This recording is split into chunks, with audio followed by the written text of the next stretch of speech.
What is up, everyone? Strap yourselves in. We got a couple hours of NBA content for today's 4-game slate, following up on our pals Pete and Jason Floyd, taking you guys through the UFC slate, one that's going to be very tilting for my co-host. But first of all, I'm Chris Spags. Welcome. And I'm going to introduce this man here who's going to be sweating through some MMA lineups while we talk about today's NBA slate. Go game by game here on the Deeper Dive. It's Greg Ehrenberg, better known as Nerd Ass Greg. How you doing, Greg?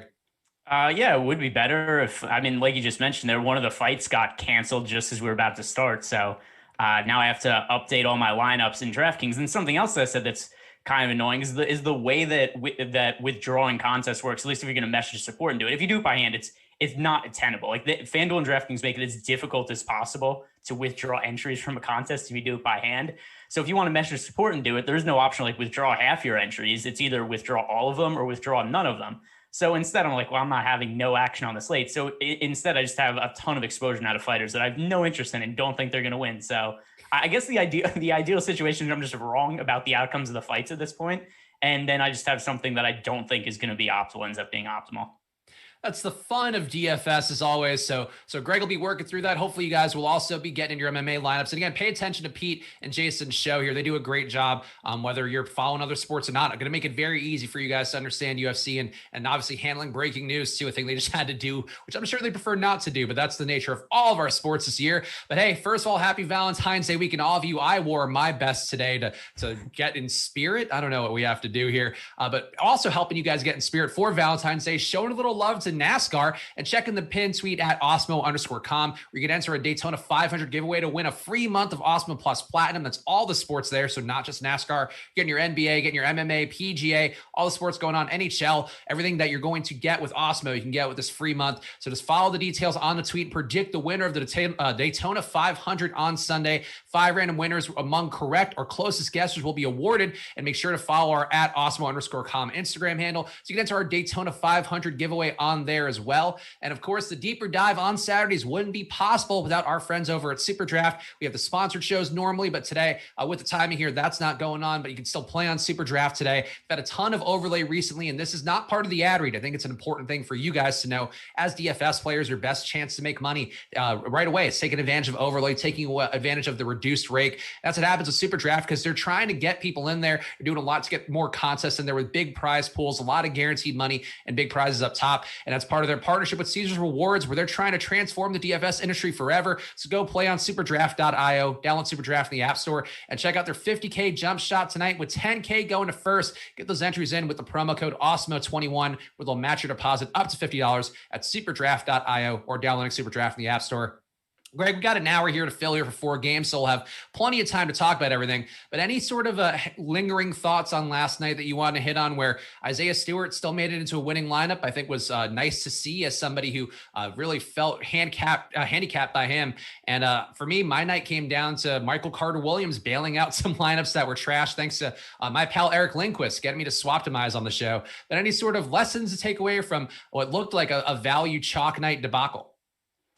No, just Peyton Pritchard. He is who we thought he was, I guess, maybe because, earlier in the season, there was a slate where Peyton Pritchard was potentially chalk. I think it didn't end up happening that time. There was a Peyton Pritchard chalk slate that also ended up working out, but there was a slate where somebody was listed as questionable for Boston. There was a potential that Pritchard was going to start, and Josh and I talked through it, and I was looking at some of his numbers from college and his rookie season. I pointed out at the time that I didn't think that Peyton Pritchard was going to be a good points per minute fantasy producer.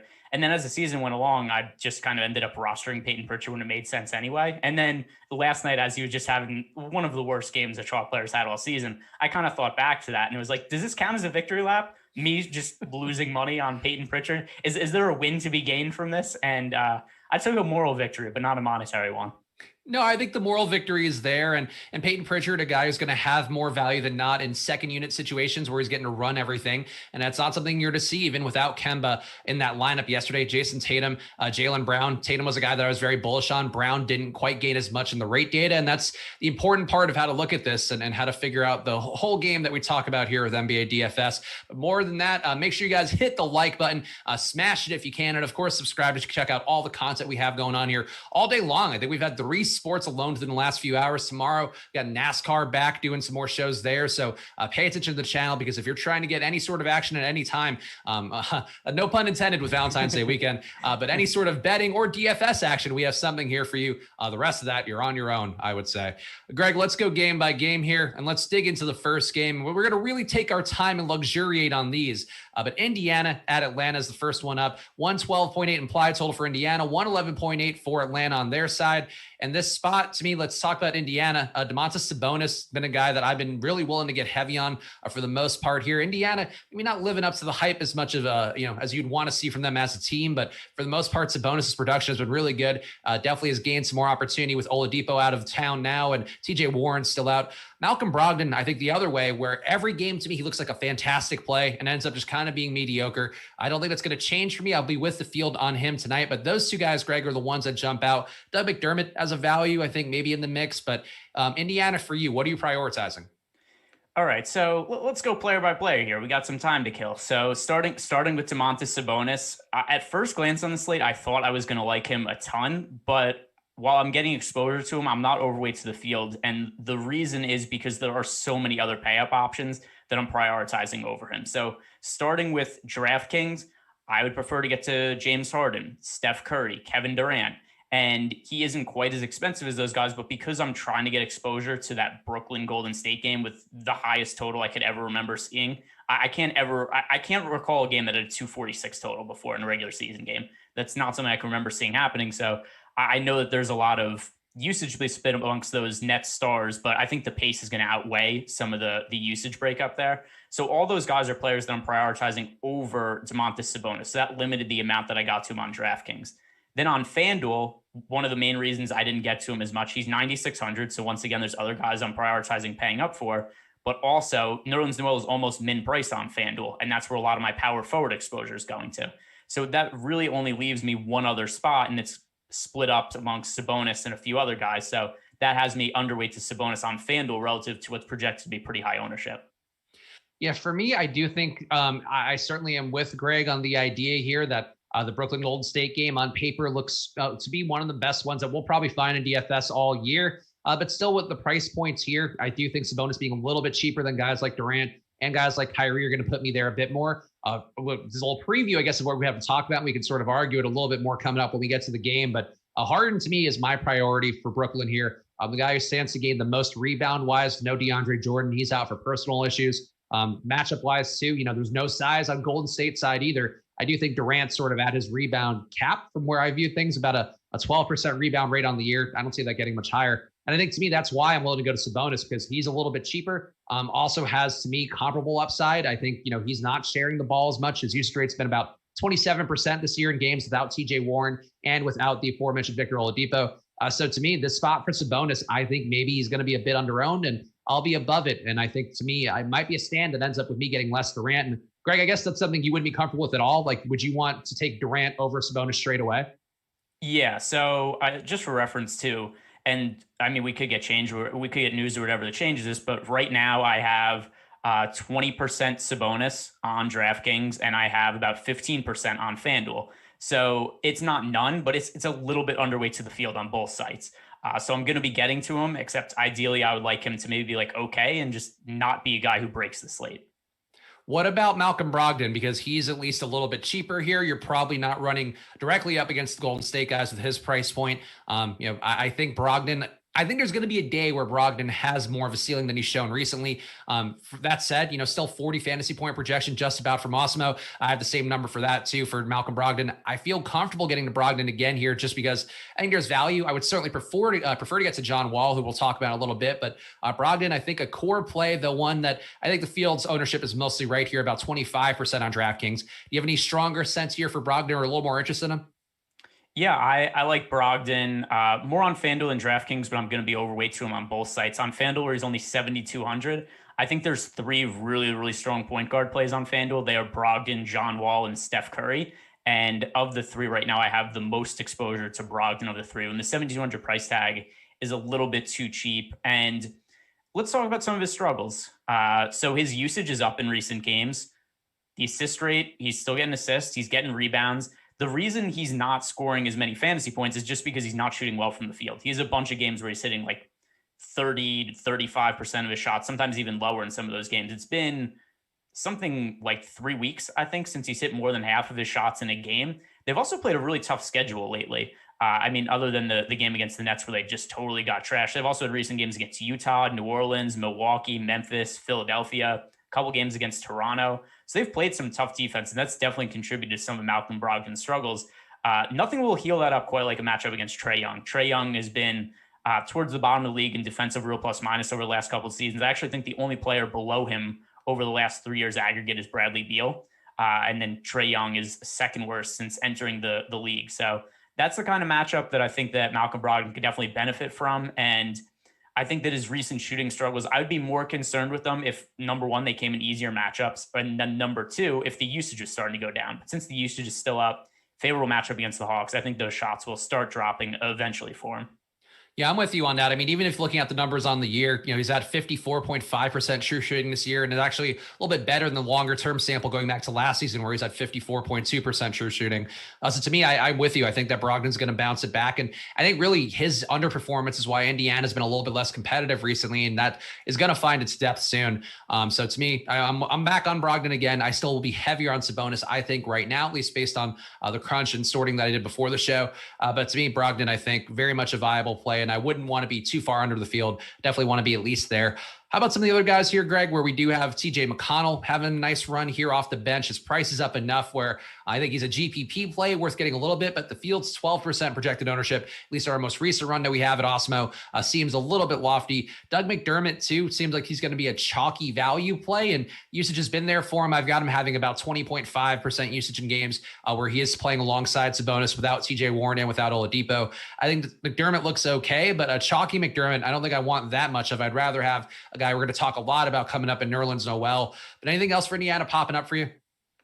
I have some exposure to Doug McDermott on DraftKings, not on FanDuel. Just a situation where we need to find value somewhere if you're like me and want to pay up for the Stars in the Golden State Brooklyn game.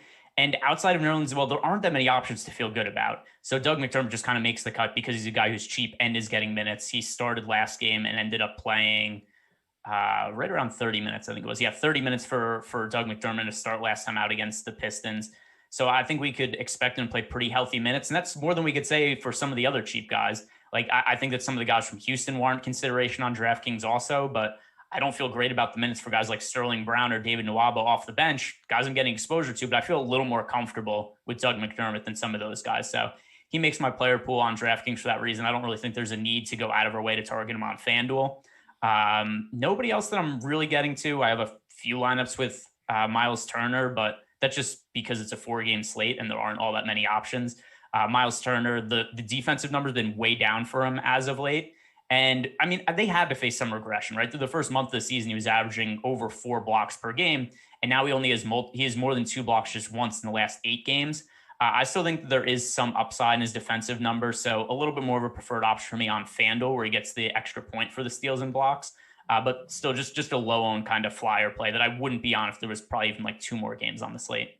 Yeah, Miles Turner for me not popping up much on DraftKings. And I think your Doug McDermott point's actually an interesting one because of the ownership on McDermott and the fact that him being in lineups with how I sort them, he's just going to be higher owned than guys like Sterling Brown and Nwaba. I think at least, let me double check that. But yeah, I think he's going to be owned enough here where it's resulting in me getting more of Houston's guys than getting Doug McDermott. So I think that's something that's interesting to note because I'm with you. I do think there's some opportunity for Houston with guys like Brown and Nwaba, but the minutes being a little more secure, you're paying a price for it, I think, with McDermott, and that's probably the issue for me projection-wise. But I think in terms of safety here, in terms of cash games too, if you were going to play, looking for a value to put in there alongside Nerlens Noel, I think that going to McDermott's probably a better play than I'm giving it credit for. I think I'm just getting it because of how my lineup process sorts out. Atlanta-wise, Greg, I don't see Trae Young being a guy I want a lot of today, which kind of concerns me because Indiana's defense this year, not as good as it's been in recent years, down to a 108.5 defensive efficiency rating, which is not much better than Atlanta's 109 defensive efficiency rating on their side. And this spot, to me, Trae, it seems like he should have some opportunity to have the outlier day as rates go up with no DeAndre Hunter. I think that's probably a positive. But Trae, to me, just looks a little overpriced, and I think he's one I'd rather go to Harden. I might even rather get to Kyrie and the guard guard positions, or I'd rather go down a little bit cheaper, get to Brogdon, get to John Wall. So how are you handling Trae Young? He's the thumbnail today, so I feel like an asshole burying him right away. Yeah, he doesn't make the cut for me. The other thing too is it's not like there's a massive ownership difference between him and Harden and Curry. There is a difference, but it's not like we have Trae Young at 5% and those guys at 30%. So on DraftKings right now, we have Trae Young around 15%, Steph Curry 25, Harden 20. So, I mean, we're not looking at something where there's some massive, massive ownership discount. So I'm kind of looking at those guys and just saying, where do I project them? And Trae Young is way far down for me. That Golden State Nets game is a way better environment for fantasy output. And then if we go to FanDuel, where we have Trae Young at 10,200, so he's priced in between Steph Curry and Kyrie Irving. John Wall is $2,700 cheaper than Trae Young on FanDuel. I'm not getting to him at all. I just don't have him projected for enough points. Yeah, Trae Young, we just got an update to ownership on Awesemo. So if you are a premium member, get in there at awesemo.com/join. Or if you're not a premium member, I guess go there. If you are a premium member, go check them out because they're hot off the presses here. And it actually does have Trae Young coming down a little bit less owned, but projection-wise, it's just not getting there for me. But 12% on Trae Young, though, on a 4-game slate. Like, I do feel like that's something GPP-wise where it wouldn't shock me if I got a little bit more, but he's just not popping up numbers-wise to me. I think his price is too high. And I think Greg's point, too, about the Houston guys, I'd rather have them. That said, John Collins, I think, looks pretty good here, and he's sort of been the biggest beneficiary of no DeAndre Hunter out there. Usage rate for him goes up to about 25, a little bit less than that, which, you know, for a guy like Collins, who's deriving a good amount of value from his point scoring, he's also rebounding enough to get there. I think Collins at his price looks a little bit more appealing to me than Trae. You know, just sort of the symptom of the slate here with Brooklyn's high-priced guards looking better to me. But Collins, I think at forward, I might want to get cheaper here. And that's another way I'm going to get away from Durant. How do you feel about Collins? And Clint Capella, we also got a question from Solid Picks on asking about his status on FanDuel and whether he'd be worthwhile there. So just talk to me about the Atlanta Bigs. All right. So starting with John Collins, if you're going to roster him, I think he makes more sense on DraftKings than FanDuel. He's 7,300 on DK, 7,800 on FanDuel. And then, like I mentioned earlier, also, Nerlens Noel is ideally going to be taking up one of those power forward spots. So John Collins, not somebody I got to. I have him 2% right now in the build I have. So John Collins, not somebody that is a priority at all for me on FanDuel. He isn't with me on DraftKings either, even though I do think he's probably a little bit more appealing on DK. He's still somewhat popular, projecting for ownership in the teens. And I'm a little concerned about the overall chemistry that we've seen from Atlanta. So Collins only has gone over 40 fantasy points in 2 of his last 10 games. So I'm not really sure what the upside is for him. Also kind of a tough matchup against the Pacers, more towards neutral actually. But so John Collins is very publicly on the trading block. He's come out and said to the media that he doesn't like Trae. Something about Trae Young. He's an issue with how he closes games. I don't know why, but for whatever reason, John Collins, and apparently they get along as friends, but through the media, John Collins has said that he's not happy with the way that Trae Young closes out games. And if you're going to battle with the star player on your team and they're trying to pick what they're going to do with their team going forward, John Collins is going to be a guy who's on the out. He also only has 1 year left on his contract, and they haven't really shown to this point much interest in extending him. And I think that we're going to see John Collins traded sooner rather than later. And I think there's just some issues there that have, number one, capped his upside. Number two, have hurt the chemistry on this team a little bit in the locker room. And I think that's contributed to some of John Collins' struggles over the last 2-3 weeks. I think it's an interesting point. I think, the thing to me, and just going through his box scores, and, this is not really a box score watching thing for me as much as it is looking at the season long rate data and just the fact that Collins gets more usage, a little more rebounding without Hunter out there. And, looking at the last game, he played 23 minutes against San Antonio, but that's one where starters got pulled pretty early in that second half and they just kind of, threw that game away. I'm looking more at the ceiling here where he has still whatever issues may be lurking right now. On the 10th, he had 48.5 fantasy points against Dallas. On the 3rd, he had also against Dallas, had 53.5 fantasy points against Toronto, which I think we would probably agree is a tough matchup for a guy like Collins with the size on their side. Put up 39.3 in that spot against Toronto on the 6th. I think Collins is better than it may seem. And that's to me is coming off the down game. People don't want to play him. People are going to be going to Durant. I think if we do have a Collins day here or him just trying to earn his way into whatever trade's going to happen, trying to be showcased a little bit more.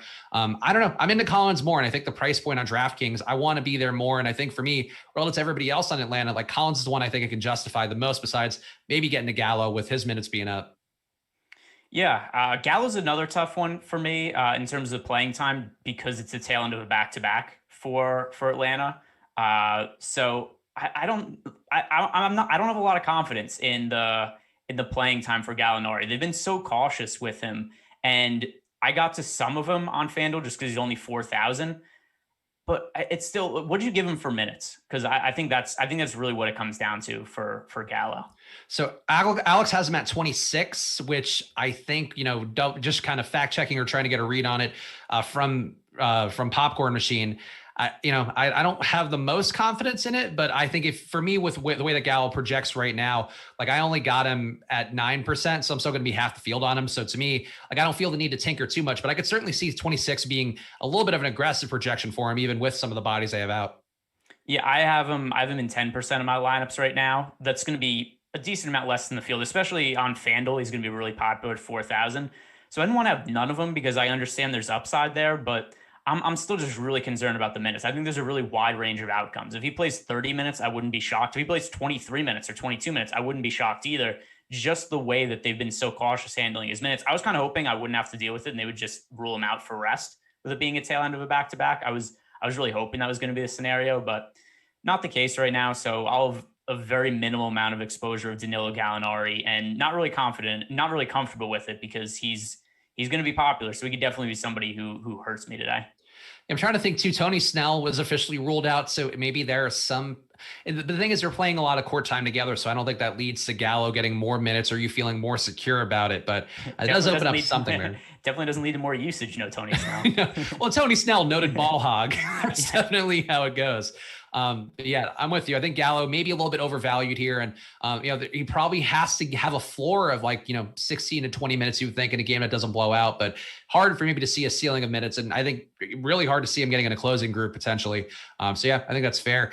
Anything else for you in Atlanta? I feel like that sort of sums up my interest with Collins and Gallo, but Clint Capella, I think we breezed by, but where would you land with him on FanDuel in particular? Because I think that was a question that maybe you answered, but I don't know if you answered as much as we would have liked for the super chat we got. No. I don't really think I answered it at all. I think he's a good center play on FanDuel. When I was initially looking at the slate, I didn't really think I was going to get to him. But then as you actually start to build lineups on FanDuel and you look at the options, there aren't that many viable plays. So you kind of get forced into them. There's Rudy Gobert at 8,600, Clint Capella at 7,500, Miles Turner at 6,600, DeMarcus Cousins at 6,200. The next guy in the pricing is Kelly Olynyk at 5,100. And that's not a good play. And then the next guy down is Derek Favors. So there's really only 4 viable center options on FanDuel. And that really makes it so you have to get some exposure to Clint Capella. Yeah, on DraftKings, I don't see it for Capella, but I think what Greg is saying about FanDuel definitely makes some sense there. But his price point to me, he's going to have another upside day. I'm sure I'll miss. I didn't get enough of the 60 fantasy point Capella days that came earlier, but to me, I just don't think he projects that well. And 10%ish ownership for him on DraftKings, I don't see a reason to have much more. Let's go to the next game here, guys. Smash that like button if you can. It's Saturday. We're all here in the quest for better glory in NBA DFS. So make sure you hit that like button. Support us. We're all in this together. So please do that. And obviously for any Awesemo shows you're watching, make sure to hit that like button. Maybe even your old pal EMac will give away the top 5 owned plays on DraftKings and FanDuel on Live Before Lock. You guys hit that like button, get him to 1,000 likes or so. That'd be a good way for that show to start. So make sure to go and support the channel here and stay tuned after us. EMac and Terry will be giving you guys another hour, taking you through all the late breaking news, which honestly, there might not be much of today. So hopefully those guys have a nice, relaxing show compared to some of the nonsense we've had recently. You want them to suffer, Greg? No. Well, actually, what's funny? I was going to say, if I have to suffer through a bunch of Live Before Lock shows, then I said, then my friend should have to also. So that's not even the case anymore because I've been doing the earlier show a lot during the week, and I'll do as many Live Before Locks now. So yeah, let's give him an easy night. That's only 4 games. Why not? Yeah, I think we've all deserved that. So hopefully we'll have an easy night watching EMac and Terry come up next. Next game up for us, Houston heading into New York. A game with a 107 implied total for Houston, 106 for New York on their side. New York, one big change here, no Mitchell Robinson. The result of that is going to be probably a very chalky Nerlens Noel. Honestly, not as chalky as he should be on DraftKings based on our most recent run of ownership, but that's something we could talk about when we get to New York side. But for me, Greg, one of the most important plays on the slate in in this game, I have 2 100% owned guys, Greg. And you might be able to guess one of them, but what would be your guess for these 2 high owned or 100% owned guys that I have right now as a result of my sorting process? All right. So one of them's Nerlens Noel. Yep, that is correct. And then the other one is from the Houston side. Correct. Is it somebody stupid? It's somebody that I don't think I should have 100% of, but I get why I do based on my projections.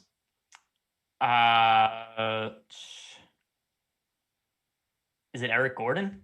It's John Wall. I am a much higher on John Wall guy than the field's going to be, though. He will be a chalky play on DraftKings, but the opportunity with no Victor Oladipo to me is pretty big. In this court time without Oladipo, without Harden, Wood on the floor, I don't really care as much about because him and Cousins are basically the same usage rate, basically the same, not the same player, but the same kind of draw away in terms of possessions. But Wall, 31.5% usage in that court time, 40.5% assist rate, and these are pretty aggressive numbers. So I think you can maybe make a case to tune him down a little bit. But if we're going to take this at face value, Greg, I think it's a nice spot for Wall playing New York on a back-to-back. We just saw Westbrook have a pretty solid day yesterday. I think this is a spot for Wall to be impressive today. So I'm going to be heavy on him, at least, based on right now. How are you feeling about John Wall as one of the chalk plays on the day? Yeah, I feel like I was a little misled there because I just looked at John Wall. I was like, yeah, he's obviously the best player on the Rockets. So I was like, is it somebody stupid? I thought it was gonna be like it's gonna be something like really goofy, like Ben McLemore or something. But no, I mean John Wall. I'm not 100% on him. I have him. Let's see, he's in about half my lineups today. But yeah, I mean, if you were to ask me who's the best play on Houston, I would have said John Wall. I was expecting just to be some like totally bonkers, weird answer. But yeah, if you were going to be 100% on one Rockets player, John Wall totally makes sense. I agree with you. No Oladipo there. That's going to help him a lot. It's also going to help Eric Gordon. There's extra playing time now for Gordon. Gordon probably moves into the starting lineup. There's extra usage there. Gordon's minutes have been a little bit spotty when John Wall and when John Wall and Victor Oladipo are both healthy. Eric Gordon's minutes are a little bit harder to nail down. So none of that kind of concern today. So I like John Wall. I like Eric Gordon. What do you make of DeMarcus Cousins today? Because his minutes have been not easy to figure out as of late. I think there's a cause for concern. I'm actually going to be right with the field, which is something I didn't plan on, but ended up being the way it works out with the Awesemo ownership and the most recent run that we had. So Cousins, I think the ceiling is there for him, certainly. And I think we've seen it be there from game to game. The issue is really, do you have to have Cousins on the floor? Is he going to be in that closing group, or is he going to have one of these games where he plays 6 minutes in the second half and then that's just it because they realize they need to have more shooters out there, guys like Brown and Nwaba maybe better, even a Jayshawn Tate. Like there are so many ways they can go here to get away from Cousins. So that's my concern.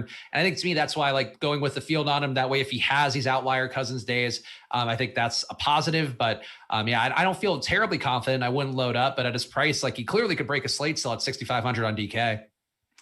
Yeah, it's his minutes, and a lot of it's been circumstantial, right? Because 2 of the last 3 games, 2 of them they got blown out by, and then the last game they were down by a lot in the second half. So they just went with really small lineups to try to get a bunch of shooting on the court and just try to fire off threes to get back in the game. That happened. And then Cousins finally got back into the game with something like 4 or 5 minutes left, but he didn't play all that much in the fourth quarter. And the 2 games before that, he logged 0 minutes in the fourth quarter. So I do wonder what happens if he starts well and the Rockets are actually leading in a game. Like we haven't seen the Rockets actually winning a game. It's been a while now. They've sucked for the last handful of games. And I do wonder if we see them finally get ahead in a game that we just see DeMarcus Cousins go back to playing bigger minutes. Because it's not like he didn't do that before. Right before this stretch of 3 games where they were not really all that competitive, the game before they played a close game against the Spurs, he played 30 minutes. If you go to his starts, his last starting stint when Christian Wood got hurt, he played 33 minutes, 30 minutes, and 33 minutes. So that's why it's also hard for me to tell is this just a result of what the scores of the games have been? Or is there also a thing where like, hey, DeMarcus Cousins isn't that good. We're trying to play more small ball lineups. And I think it could be either situation, and we just don't know because we haven't seen him play in a competitive game. So I agree with you. I definitely want to get exposure to DeMarcus Cousins. I'm actually a little bit overweight to the field on FanDuel, about even with the field on DraftKings right now. I think the upside is substantial enough, and his price has come down too.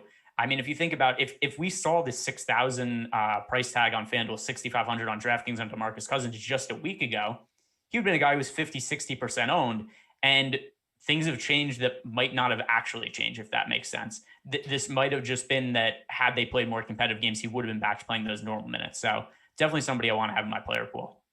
Yeah, Cousins to me, I think the thing too with him being a lower pace game or a pace down spot, the Knicks play so slow. A 98 pace, it's not like Mitchell Robinson being out is going to change that too much. And I think this is kind of the spot where you can let Cousins roll and assume he's not going to get dusted. I mean, who's really a threat to Cousins? They're not going to switch a lot on the Knicks side. It's not like there are guys who are amazing 3-point shooters he's going to have to close out on. So I think if you look at it on paper, there's a lot of ways that Cousins can have that upside day and earn more minutes. And it's still going to fundamentally come down to, is he shooting better from three, or is he shooting worse from three? And I think that's sort of what his days boil down to, because he's been so lazy. He doesn't even go in the post anymore. He just jacks up at the top of the arc, or he just passes it off and dribble hands off. It's like it's a terrible offense to watch with Cousins, but still the opportunities there, and the rebounds especially. I mean, you look at the rebounding, like who's keeping Cousins off the glass in this game against a Knicks team that doesn't shoot very well? It would be Julius Randle if it was somebody. I do wonder what happens though. Let's say he gets Nerlens Noel into foul trouble. He gets Julius Randle into foul trouble. The Knicks have the inverse team of what they had last year. Remember last year, the Knicks just had all these forwards and nobody to play in the backcourt. Now it's the total opposite. Now the Knicks have a million guards and we have no clue who's going to play minutes on any given night. And they just have nobody left in the front court now that Mitchell Robinson's hurt. If Boogie gets Julius Randle or Nerlens Noel into foul trouble, like he could have minutes where something dumb like Kevin Knox guarding him or something. Like there could Taj be some Gibson, like he's gonna There could be some very favorable matchups he ends up going up against if he gets the other guy into foul trouble. It could be just as easily that Julius Randle gets him into foul trouble. But if it goes the other way and he starts knocking off some of these Knicks guys, he's going to be guarded by just nothing. So Eric Gordon is one play that I'm going to be very low on, I think, right now. And for me, I don't see this one changing too much for me, but he's very chalky. I think you can get away from him the most easily compared to some of the other guys that are going to be chalk on this slate. Even on a 4-gamer. I don't think I should have no Eric Gordon, but that's currently the way it looks for me. I think I'll end up getting just a little bit of Eric Gordon here because the amount of John Wall I have, it feels stupid to not have some of the most direct pivot to him. But I think I would rather have the value. We kind of talked about the Sterling Browns, the David Nwabas of the world. Those guys are cheap. I don't think Eric Gordon projects terribly well for the price he's at. He's not on DraftKings a tremendous value to me. So he's one I'm willing to get away from. You give me your thoughts, Greg, because I don't feel great about this take, but it does seem for me right now that I just don't believe in Eric Gordon as much as the field's going to. Yeah, I like Eric Gordon for this slate. I think that his floor is also really, really safe. He scored over 30 fantasy points in 5 of his last 7 starts, and the price is pretty reasonable for him. I don't think he's somebody who's likely to score 40 or 50 fantasy points, but honestly, where there isn't all that much value, I think that it's pretty safe to say Eric Gordon's going to score around 30 fantasy points. And at his price point on FanDuel and DraftKings, I think that's pretty appealing on the slate because there aren't a whole lot of other guys in his price range that I like on DraftKings. There's Jordan Clarkson. If we go down 600, Joe Ingles, I guess, is kind of fringy. But beyond that, there's nobody in this mid-range that I really like as a guard play on DK. See, I think for me, I would favor Jordan Clarkson over Eric Gordon, though Clarkson's going to be higher owned than Gordon, so I don't think that's the reason why. But I'm a little bit cheaper, and I think the projection's close enough that I'm going to get more Clarkson. But yeah, to me, Eric Gordon, I think the thing that could change a little bit is if the minutes are staggered away from Wall more than I think they have been. Maybe that gives Gordon some more opportunity. But without Brown and Nwaba been playing off the bench, I think they do keep Wall and Gordon together a bit more. And I think to me that just has some downside where I expect Wall to get more of the usage on their shared court time. I think Gordon takes a back seat, but that's one stand that I'm taking today. Talk to me about the value though, Greg, because I think you weren't that bullish on them. You mentioned being a little more into McDermott, but we do have House, we do have Nwaba, we do have Sterling Brown expected to get some ownership. And I don't have any House, but Brown and Nwaba to me as value, I think look pretty solid. And for the most part, these guys have had some outlier days and days where there isn't Wall or Oladipo out there. We don't have Oladipo. We'll see how long he's out for. But I think Brown and Nwaba look like good value. So you tell me why they're not, Greg. So I like Brown and House, but I don't really like Nwaba that much. Nwaba only played 9 minutes last game. And I know that Oladipo played part of that game. He also got hurt during the game. So there was only 20 minutes of Oladipo, and we ended up getting 9 minutes of Nwaba. So unless all of the Oladipo minutes are going to Nwaba, and I don't think that's going to be the case, I think it's going to be dispersed. Some of it going to Sterling Brown, some of it going to Nwaba, some of it going to Eric Gordon. I think they're going to be spread out a little bit. And I'm not sure the minutes are going to be there for Nwaba, who's also not really a great fantasy producer. So that's the main reason I'm really concerned he only played 9 minutes last game. If he's only going to play 20, 21 minutes, then it's hard for me to expect him to have upside much over 20 fantasy points. No, I think that's fair. And I think, as I always talk about here, Awesemo's data has a lot of fantastic tools for you guys, the boom bust tool, all of that. One thing that I use as obviously Awesemo's projections is a frame of reference, but the minutes projections, and he has Nwaba getting 25 minutes, which I think is definitely a little bit lofty. You're right. He was out of that rotation last game I don't think he played a minute in the second half. So that's not great for him, but the expectation is that maybe there's a bit of a bounce back day. And the fact that Oladipo being out, I think if you move, I assume the way that Alex looked at it is that he moved Gordon's minutes to Oladipo, and then you have more opportunity for Nwaba and Brown to get, 21 minutes. I think is what Brown is at for him. Nwaba at 25. So I'm going to default to trusting also his minutes here. I'll see if they change it all. But for the most part, I think if you give Nwaba 25 minutes, you give Brown 21. I think those guys look viable, but I think there is risk to it. I think you're right about that. Yeah, and I just prefer Brown. He's been ahead of Nwaba in the rotation recently. The last 3 games, he's played 28 minutes, 26 minutes, and 25 minutes. So if I go back to the last game and I see Sterling Brown played 25 minutes and Nwaba played 9 minutes, I have to expect, at least for me, that Sterling Brown is going to play more minutes than David Nwaba, and a pretty decent amount more, unless there's just something that I've totally missed out on here. But that's how I feel. I like Nwaba's value. I mean, I like Sterling Brown's value play over Nwaba, and Daniel House just because I expect him to start. I think that his minutes are pretty secure just because we could assume he's in a starting role. Our boy Pete the Heat in chat after having just done a tough UFC show. He's here grinding some NBA like everybody. So make sure you're following Pete on Twitter and check out all the UFC shows we talk about. Those guys do a great job. But we'll take his question here. It's a VIP question from Pete the Heat. If the Knicks get funky, we'll talk about the Knicks now. Could you see Toppin or Gibson getting more run? Randall could always play the 5 is Pete's theory there. And I would say I'm with it. I think that Gibson gets more run. Toppin, I don't know. I know, Greg, you've sort of had a fraught relationship with Obi Toppin where I feel like you've had some hopes from him. Maybe they've been dashed here and there. And I've never liked him. Oh, really? I feel like you've mentioned him enough times where I'm like, oh, Greg kind of has a thing for Obi Toppin and wants to see him be good, but I might have just assumed. No. So my thing for Obi, it's actually the opposite. It's the history of players that have been drafted at his age. There's like one over the last 15 years that's become an NBA starter. So to me, the odds of him being successful are just very, very low. And then also Tom Thibodeau notoriously does not like to play rookies. Like, look how good Emmanuel Quickley's been this year. He's probably the 3rd best rookie in the draft class. So far, there's tiers, right? LaMelo was 1, Halliburton's 2, and I think Quickley's probably been 3 so far. And Thibodeau's done everything possible to pinch Quickley out of the rotation, no matter how well he's played. He's like, no, Alfred Payton gets 30 minutes now, and then all of a sudden it's like, oh, now we're trading for Derrick Rose, and he's going to get some of Quickley's minutes. So that's one of the other issues I have with Toppin is not only is he a rookie, which is not something Tibbs is really into, but he's also this age of a player that just doesn't generally tend to turn into a good NBA player. And obviously that's not really fair because there's a whole bunch of reasons why we would expect guys who get drafted at an older age to not do well in the NBA because they weren't good enough in college to get drafted at an earlier point, where Obi Toppin was just a really late developer in college and had incredible numbers his senior year of college and really good efficiency stats. But based on what we've seen from him, it's hard for me to expect him to get all that many minutes. Now, on the flip side, Thibodeau loves Taj Gibson. He's brought Taj Gibson into, and Derrick Rose for that matter, he's brought these guys into every single coaching situation he's ever been in. When he was in Chicago, he had these guys. Then he went to Minnesota and he brought in both of them. Now he's with the Knicks and he's brought both of them in again. So I don't think Taj Gibson's any good. And the only reason I'm getting some exposure to him is because I know that the coach likes him. So if you're looking for a flyer of a GPP play, I think he makes sense just for that reason, because we know that the coach has an affinity for him.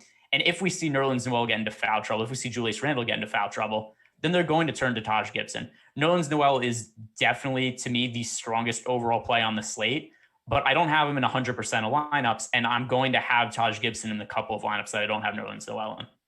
Yeah, I think that's the move here. I'm going to be very heavy Noel, and I think, as I mentioned, Noel for me is a 100% guy right now. But I think if I were a smarter man, I would probably make a rule here that I get a few lineups without Noel that have Taj Gibson in there, because I think that's a pathway there where maybe Noel gets in foul trouble. As Greg mentioned, maybe he just sucks against DeMarcus Cousins, and then it's like we got to bring in somebody who's rugged enough to handle him. And I think that's what he would assume Taj Gibson is. And if you give Taj, a minimum salary, Alex has him at 18 minutes here. I think he's on the cusp of playability. He definitely popped up a little bit for me. So I don't hate the idea here, but I would just say, play Nerlens Noel, play the most likely outcome here. Don't try to rely on contingencies. So Greg, you give me your thoughts on Noel, because I think he's obviously Value is something we're always looking for, but in terms of a guy who's produced over his career this year, a 0.91 fantasy point per minute guy, but hopefully get a little bit higher. I think Noel is the value play I would trust here, and just build everything else around him. I don't like using the phrase free square, but that's sort of what I would view Noel as today. How do you feel about him, Greg? Are you willing to be with the field on him, relative to both FanDuel and DraftKings? Well, it's not hard because at least I didn't check what the latest run ownership was, but he was not all that popular earlier in the day when he was when we saw Mitchell Robinson get ruled out. So you saw the latest ownership. What is Nerlens Noel at now? Because I assumed he was just going to be guys like 50% owned, and then was just nowhere close to that in the initial ownership runs. So he was 32% on DraftKings in the most recent run that I just pulled, and then on FanDuel, number one projected owned guy at 46%. Okay, so the FanDuel ownership, that's still pretty significant. I'm going to be overweight to the field on him. I have him in all my lineups right now except for 3, and I put Taj Gibson in those 3 lineups. So, and that's out of playing 150 lineups on FanDuel. So I'm going to be very heavy on Nerlens Noel. And then I have 20 lineups on DraftKings. He's in all of them right now. That's the way I'm leaning with Nerlens Noel. I think he's by far the best value play on the slate. It's also a slate where we just don't have that many other value options. And to me, he should be way higher owned than 33%. We should see him in like the Isaiah Stewart or the Peyton Pritchard type range from yesterday. Yeah, I'm with you on that. And this is actually me too, accounting for the fact that I do think Randall's going to, take a few rebounds away from Noel. That's sort of what Randall does with his great player, but loves accruing some stats for himself. And I think marking down usage for Noel, marking down rebound rate for him, he's still very viable to me. And I think this is one value play I would trust. I know people, especially, casual players sometimes go get really burned by chalk last night value. And then, they go back today and they're like, I'm not going to do it. I'm going to build a balanced lineup, everybody above 5K. And it's like, yeah, that you can try that. It's probably not going to have the ceiling you want. And getting guys like Noel, if Noel has a 25 point day today, 25 fantasy point day, like he's opening up so many things in lineups. And I think that's sort of where I won't say it's a floor outcome because foul trouble, all those things could get weird. But that to me is like an aggressively low projection for him. I have him at 27. I think feel very good about Noel in the spot. I also feel a little better about Randall. I think Randall's a guy who's going to gain some more rebound upside with no Mitchell Robinson, though Mitchell honestly really hasn't grabbed that many rebounds on a lot of games if you go game by game, but still should open up a little bit more for Randall, some opportunity as well, potentially for him to play the 5 if things go weird here. They want to go small. Randall to me looks like a really solid play and one that I had to force my way to because I think with Durant, with Sabonis, it is a little bit tough to get to him. But how do you feel about Randall here? I like him on FanDuel. I don't really like him on DraftKings though, just because where he's priced. I think the opportunity cost is a little too steep because if you're getting to him, then it probably means you're taking away Steph Curry out of a lineup, Kevin Durant, James Harden, one of those guys. So I don't really like him on DraftKings. FanDuel, though, where we need a roster 2 power forwards, I think that he is the second best power forward option behind his teammate Nerlens Noel on FanDuel. Anybody else for you on the Knicks? One guy that I thought I would get more of based on the rate changes for him was RJ Barrett, who has kind of oddly gained more usage, gained more rebounding and court time without Mitchell Robinson, which I didn't expect to see, but did jump out to me. That said, he still didn't take enough of a jump up for me to get there. And I think is in play for me a little bit, just in the hopes that he has one of his days that pop out, but still less in the field. The field's actually going to be double-digit ownership on quickly, low double digits for that on DraftKings. But any other Knicks for you, Greg, in this spot?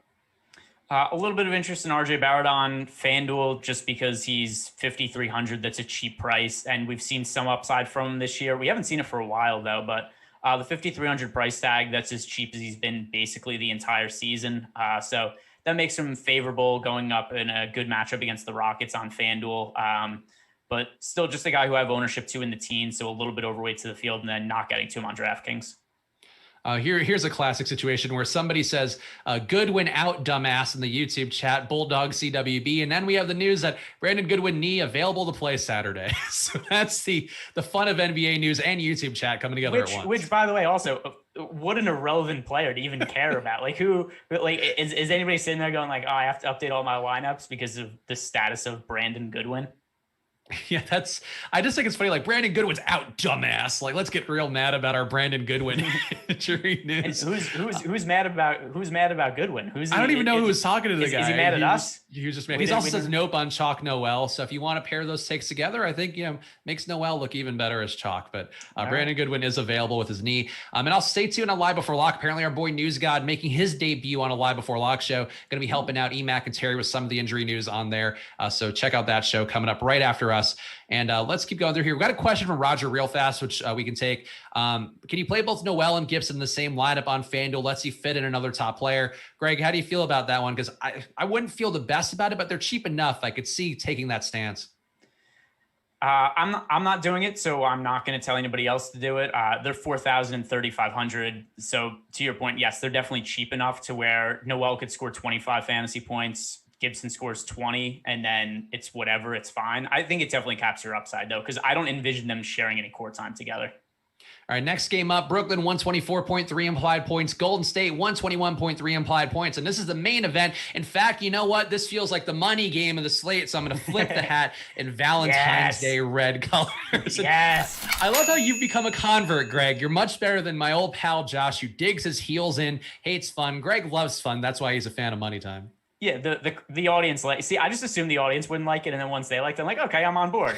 Like once other people like it, I'm like, cool. I don't need do I think it's stupid? Yes, but whatever. The audience likes it, so we go with it because it gives the people what they want. The people enjoy it. That's what we care about here. Bring in joy. So smash that like button for us. Help us out and stay tuned for EMac and Terry. I give them a bunch of likes to start the show so they could feel good about themselves. I care about boosting my coworkers, my teammates' confidence as much as possible. And speaking of a situation that maybe doesn't want to boost teammates' confidence, Brooklyn, a spot where they are fighting for possessions like Lord of the Flies. No DeAndre Jordan, though. And I think to me, the big beneficiary is going to be, as I mentioned earlier, James Harden.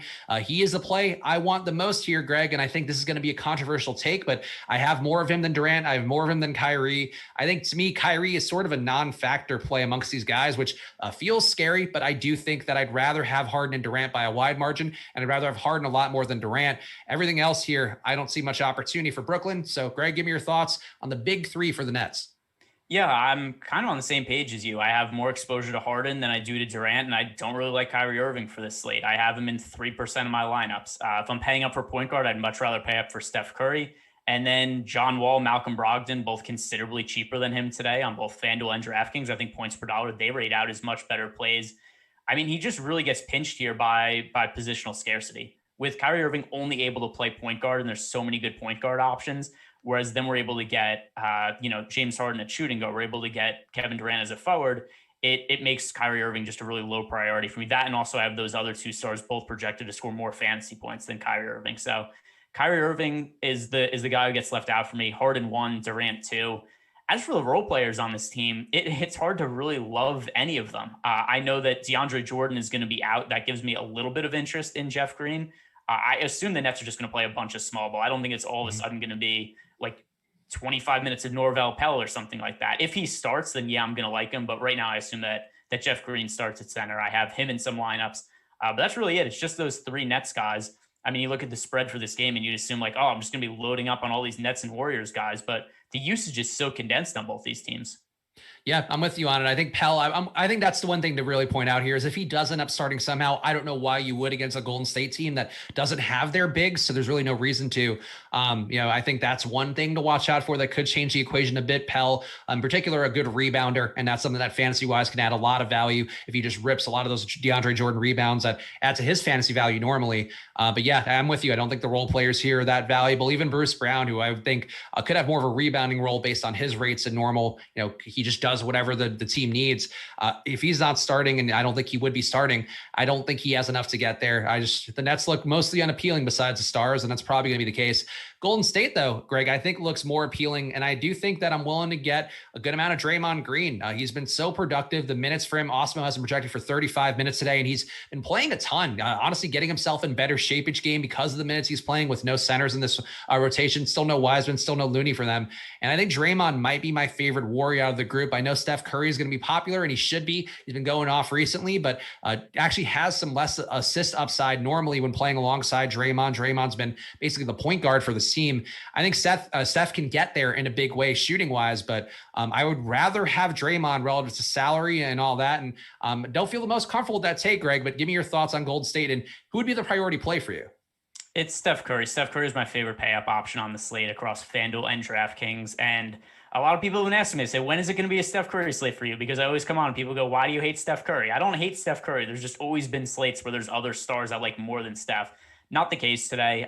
For the Nets, it's hard to know where the usage is going to go amongst those three stars. We know where it's going for Golden State. It's going to be Steph Curry. And if Steph Curry does not play well, the Warriors, they lose. There isn't another avenue for them typically to score other than Steph Curry. If he has a bad game, I think the Nets probably blow them out. That's what happens when Steph Curry doesn't play well. If you look at the offensive, the net rating for them, their offensive rating, they scored something like 8.5 less points per 100 possessions when Steph Curry's off the court. If he doesn't play well, they don't have other options. So that's the other reason I think he makes a lot of sense in the context of this slate too, is because if he doesn't play well, then I don't think it's all that likely we see big games from the Nets players, because I think it probably means they just stomp the Warriors. So I think the Nets guys are also relying on Steph Curry to have a big game to really make this the shootout that the spread and total indicate it's going to be. So I think one of the ways that I've been playing Golden State recently, and other than the last game from Steph, it's actually been pretty decent.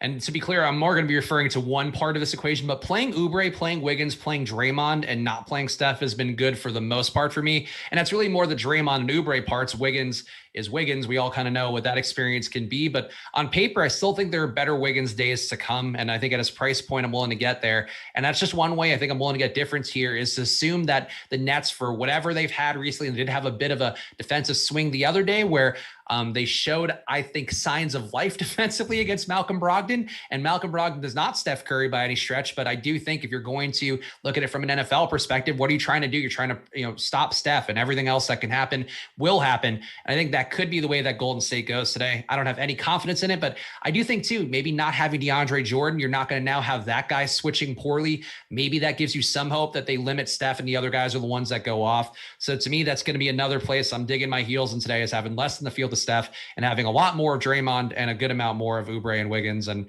we'll see where the chips fall. And I got to say, Greg, I don't have the most confidence in it, but that's where it's going to fall for me. No, this is going to be my first heavy Steph slate in a very, very long time this season. So I'm at least excited for it, because there isn't really many players who are more fun to roster than Steph Curry, just from the standpoint of, that he could score a lot of points very, very quickly. And it's not a whole lot of fun fading Steph Curry either, because even if he isn't playing well, there's always something, if you're watching the Warriors game back at, it's like, he could score 20 points the next 3 minutes.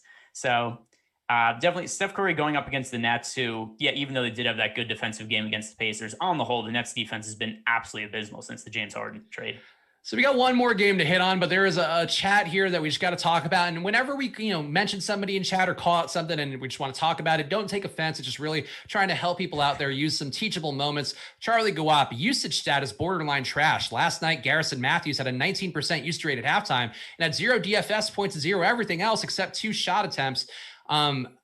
Usage is the most important stat, because it tells you how many possessions a guy is killing. I think it's important too, because it tells you, if you add it with assists, it's telling you basically how many possessions per game you're seeing a guy get. And a guy like Garrison Matthews doesn't do anything besides shoot. So if he has an 18% usage rate and he misses all his shots, he's going to look bad. When he didn't look bad by the end of the game, because he hit those shots in the second half. And that's sort of the point of this all, is you're trying to get real life points. You're trying to get fantasy points too. But it's just, if you think usage is a bad stat, straight up don't play DFS, because you are going to have so many terrible nights trying to look the other way and watch game film to figure out if a guy is shooting what. That's one of the worst takes I think we've had here. And it's important that that, Charlie. So 2 points. Usage is the second most important stat. Number one is minutes, because the real issue with Garrison Matthews in the first half yesterday, he didn't play minutes. He started the game, he missed 2 shots, and then at the next whistle, they took him out and just didn't put him back in for the rest of the half until there was 2 minutes left in the first half. So that was the other thing. The other thing also, 19% is a very nondescript usage rate. There's 5 players on the court. If you were divvied up equally, everybody has a 20% usage rate. So 19% in itself is pretty nondescript anyway. I wouldn't look at a 19% to be like, how could somebody not play well with a 19% usage rate? It's because that's a number that's insignificant, doesn't really matter. But it is important, because you need to take shots to score points. Yeah, I think that's sort of the main way that I feel about it. But, it's important here to know the data that's relevant. And you're going to hear a lot of noise. I know before I came on to Awesemo and really learned from Alex and Tom and Eddie, one of our founders as well, these guys, the core stats are the most important for fantasy performance. You're going to have some blind spots, but there's a reason why usage is so important. And Greg's right too. Minutes are important. But if you have a guy with a 30% usage rate in 15 minutes of play and a guy who doesn't shoot at all, the Taj Gibson, the Matisse Thybulles of the world, you're going to want the guy who shoots and gets possessions and actually has a chance to do things. So that's going to be the way the world works. So don't take offense. Don't get mad. Don't hit the dislike button. Just try to improve every day. That's all we can do as human beings. Last game on the slate, Miami, 104.8 implied total here. They are surprisingly big dogs at Utah, 110.8 implied total for them, coming off of what probably their biggest win of the year, a statement win yesterday over Milwaukee, where even Giannis called them out as being the best team in the West. And gambling wise, Greg, this kind of seems like a classic letdown spot. But besides that, I do think Jimmy Butler, with his opportunity with no Goran Dragic, looks like the best play on Miami for me. Everybody else, I don't mind getting to, but I don't see getting a lot of. How do you feel about Miami's side in this spot against a very tough Utah defense? Yeah, really no interest. This is my least favorite team on the slate. Atlanta's a close second. Nobody I'm really getting any real exposure to. There's, a couple of guys like Jimmy Butler comes up in, what am I at? Like 3% of my lineups right now with Jimmy Butler. Bam Adebayo I have in 5% of lineups. So there's guys in there who are just basically filler. It's like if Fantasy Cruncher is building lineups and there's enough salary left over to fit these guys, they make it in, and I'm not going to be like, oh no, I have them. But at the same time too, there's nobody I'm getting to at any kind of regular rate on the Heat. Really tough matchup going into Utah. They've been one of the best defense in the league so far this year. I think Rudy Gobert is starting to run away with Defensive Player of the Year. Much better spots to target on the slate than the Miami Heat. Yeah, I would just push back on Butler because he's been doing everything for him. The assists have been there. The usage has been there for him. And in these kind of games against a tough defense, who are you relying on here? You want to get Duncan Robinson open. You want Kendrick Nunn to be able to create a little. But at the end of the day, it's a lot of half-court Jimmy Butler. And I think that, to me, is why I would push Butler a little bit more. But that said, I think part of the logic, too, is that if you're going to Butler, you're probably not going as much to Steph Curry. You're not going as much to Durant. And I think that's one way I'm going to get different today, is being willing to go to a less sexy game and hope that Miami can find some upside with Butler in particular. Utah, though, with no Mike Conley, I think a better case could be made for these guys. Heavy ownership going to guys like Jordan Clarkson on DraftKings, Rudy Gobert, Donovan Mitchell, also pretty well represented.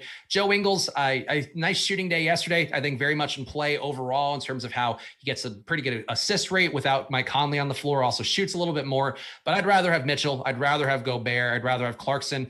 I don't see anybody else on Utah. For me, I think it's Mitchell, Gobert, Clarkson by the widest margin. Greg, what about you for Utah? Anybody jumping out meaningfully? Jordan Clarkson's 4,700 on FanDuel. I know he's going to be really popular. He was really popular yesterday also, but it's such an incorrect price tag. It's just wildly incorrect that Jordan Clarkson be 4,700 at this point. So that's a good chalk play to me, especially when you look at the other shooting guard options. So on FanDuel, Spags, you're comparing Jordan Clarkson to like Sterling Brown. Sterling Brown's 4,400 and Jordan Clarkson's 4,700. So when I'm looking at that, just Clarkson becomes such an obvious play. And at least as of now, he's oddly only projected for 24% ownership, at least in the last run of ownership I looked at. If that's the case, he's the best play at shooting guard by a wide mile. Joe Ingles, another guy who I think viable on DraftKings, but a much stronger play at 4,900 on FanDuel. Yeah. Donovan Mitchell in play. Rudy Gobert, some interest in him on DraftKings, but not really all that much. A little too expensive for me on FanDuel. I have minimal amount of exposure to him.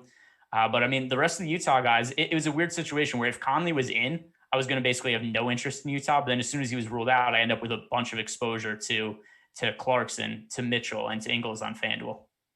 Yeah, Clarkson, to be clear, I get on FanDuel why he'd be so good. And I think on DraftKings, he's worth some ownership, but he's just a little bit chalkier than I would like here. And I do think that that's, an important thing to note when you are weighing these players. And I would still favor Clarkson over Eric Gordon. I think that's one thing that I said earlier that's still going to hold true for me. But yeah, I think Utah's certainly going to be more viable than not a lot of days. And Mitchell, to me, I think is always kind of underappreciated with this year in particular. Just doing a lot more without Conley. The assist rate for him, I think, is really noteworthy. And Gobert too. Gobert getting a 20% usage in court time without Conley is actually noteworthy for him, given how he's playing such big minutes and playing against the big Miami front court. I think Gobert may be a little bit undervalued too. Yeah, something else that we've seen in recent games is they are starting to give Gobert a little bit more playing time. 36 minutes against Boston, 35 minutes against Milwaukee. A little bit earlier in the season, there was pretty consistently where we're seeing the minutes allocated would be like 30, 31 minutes for Gobert, and then they were giving favors 17, 18 minutes. And that was just how they're splitting up every single game. But now they've been a little bit more willing to give Gobert the extended minutes. At times, he's even shared the court with Derek Favors. That's helped his playing time.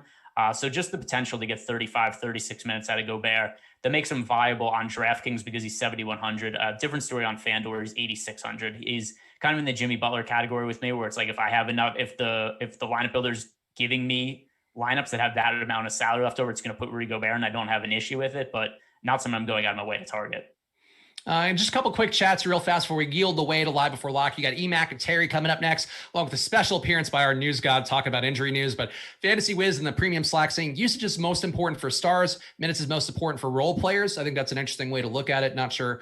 You want a little bit of everything for guys, but definitely what Greg said about minutes being important. Minutes and usage, definitely the two pillars of what you should be looking at DFS wise. And then that's it. Would you play the Brooklyn Big Three all in one lineup? Was a question from Tedious. I think that's definitely something I would avoid just because of the prices of all those guys. Yeah, it's too hard. The other thing too is think for all three of them to have a big game relative to the price. Like what has to happen? The game goes to overtime, double overtime, which we've seen by the way, but still we're getting back to the point I said before. In that situation, I don't see a way that multiple Nets guys have massive games without Steph Curry also having a big game. All right, so let's get out of the way here. Greg, any plugs you want to hit on besides that people should be checking out at G Ehrenberg DFS's DMs for all their Valentine's Day needs, but anything else you want to hit on? No, I mean, I thought of another plug and Valentine's Day joke that would have tied in there, but I'm gonna restrain and just say I hope everybody enjoys their weekend. If you're watching MMA, enjoy that. Also check out Pete Rogers and Jason Floyd and all the stuff they do. Also, still 30 minutes to check out their show since MMA Lock got moved back. So that's everything for me. All right, and again, follow at Chris Spags, follow at G Ehrenberg DFS, and stay tuned on this link. Coming up next, you got EMac and Terry along with our boy News God making his debut, so check them all out. I sure will. See you guys again soon. Happy Valentine's. Bye.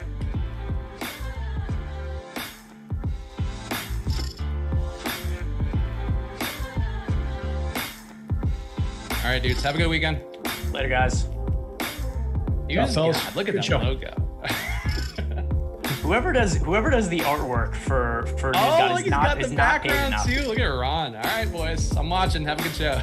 Later, guys. Ronnie's got some killer artwork. What's up? Hey, guys. What's on, Ron? How are you? I'm all right. Welcome to the broadcast, man. This is awesome. Yeah. Overdue. Long overdue.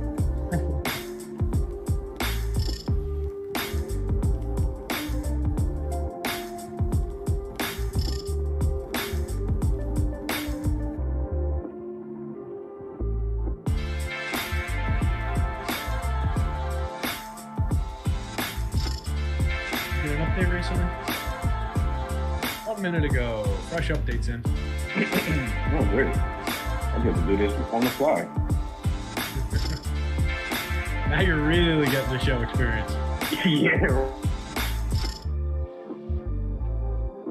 Yep.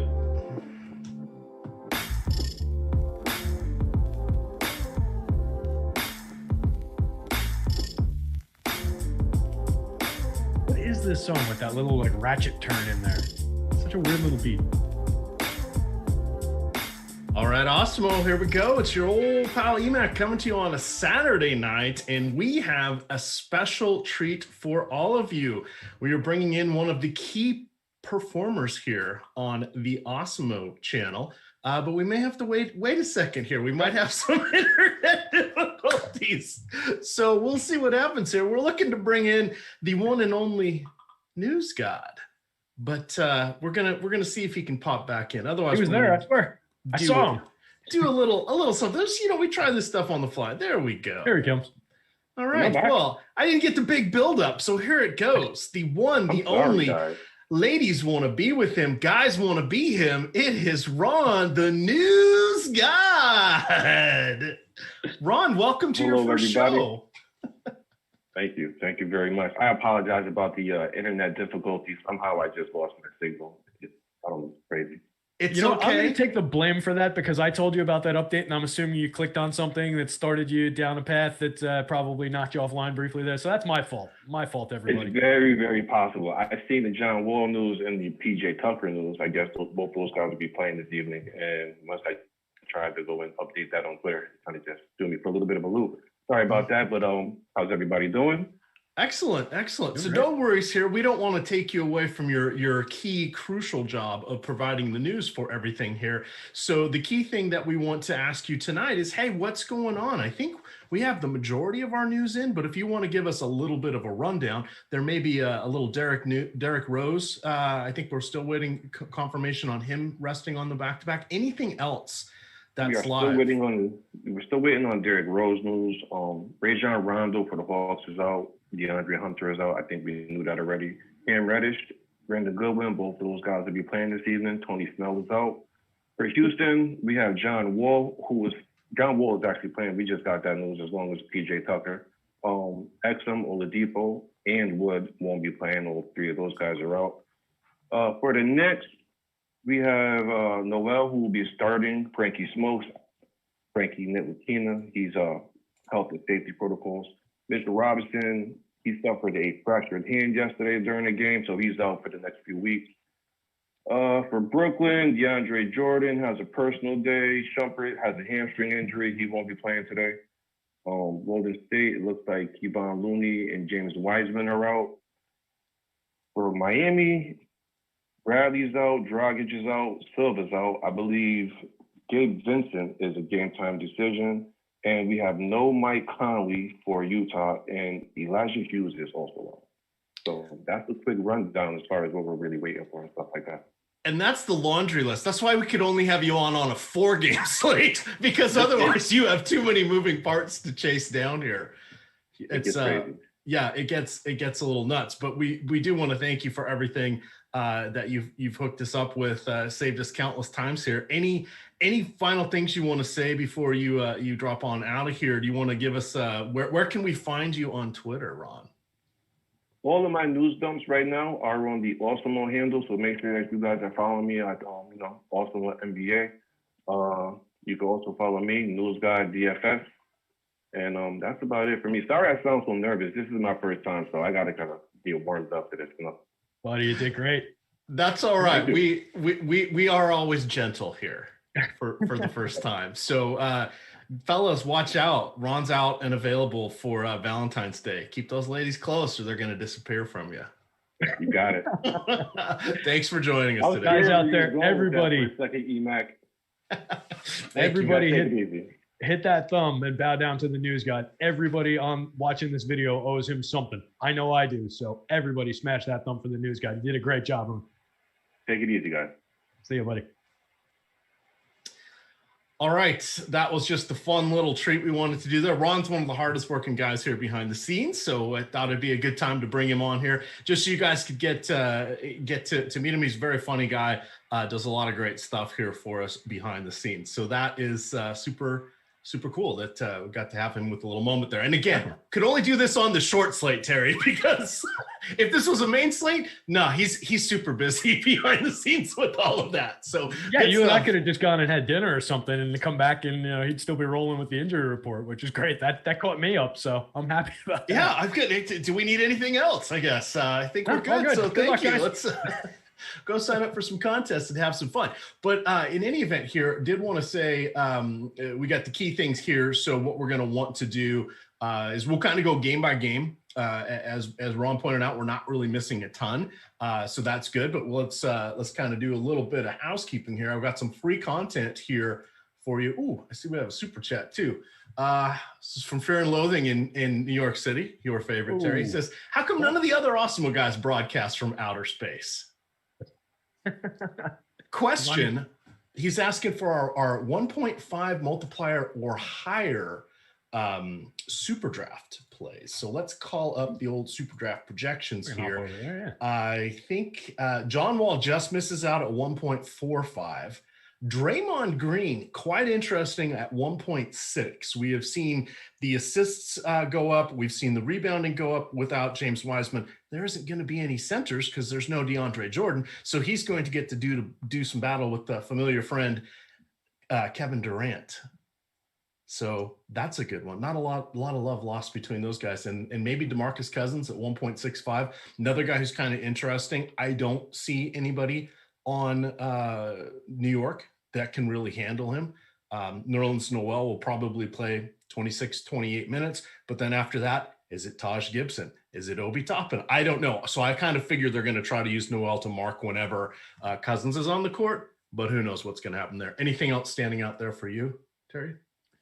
I agree with those takes. I think we were shooting for 1.5, right? Yes. So if you want to get into the guard spot, maybe a guy who might not be on everybody's radar just because he's kind of a meh kind of a guy and seems like somebody that people don't really love the roster, but he's right there, projects out decently well in by far the highest total game, high pace game is Andrew Wiggins. Maybe go a different direction with that Golden State Brooklyn game and get to him.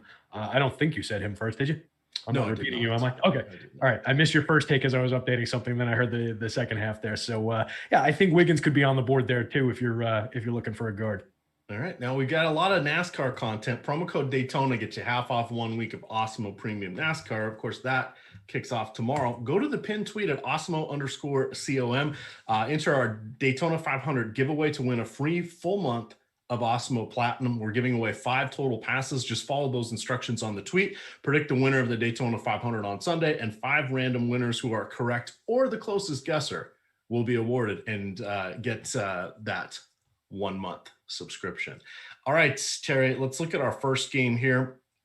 We only have 4 tonight. A couple of them are, well, they all pale in comparison to the 245.5 game total there in Golden State. But our second highest total of the night, and by the way, 4 or 5 years ago, this would have been an unbelievable total of 223. That would be Indiana at Atlanta. Atlanta played last night. Indiana, no major injuries, though this is a third game on the road in 4 nights. They do not play again until Monday. For Atlanta, we know Rajon Rondo, Tony Snell are out. Chris Dunn potentially nearing a return. And Bogdan Bogdanovic is popped back up on the list of being available in a few games. A few. So we're not going to have to worry about them. The one worry I've got about this one, what the heck's going on with Danilo Gallinari? We're going to find some potential value plays here. Take us through the Pacers.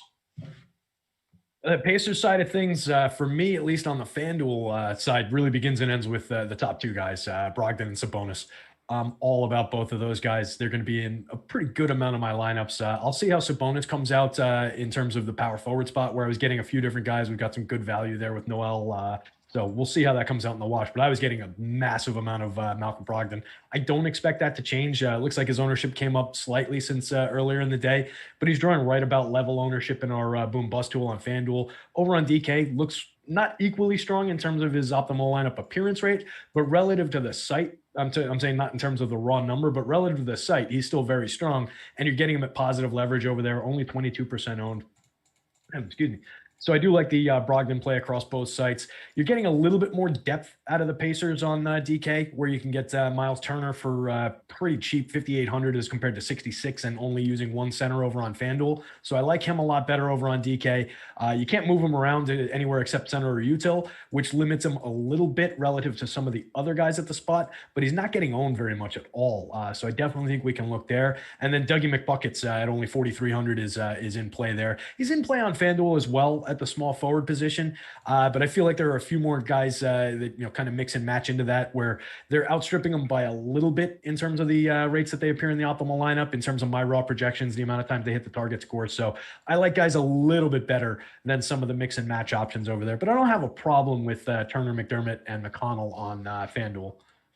They kind of land in that they're fine territory. All, McConnell, McDermott, McConnell's a 1.02 fantasy point per minute producer. We've got him pegged for around 25 minutes. I think I had him at like 23 and a half. Alex has him 24 and a half.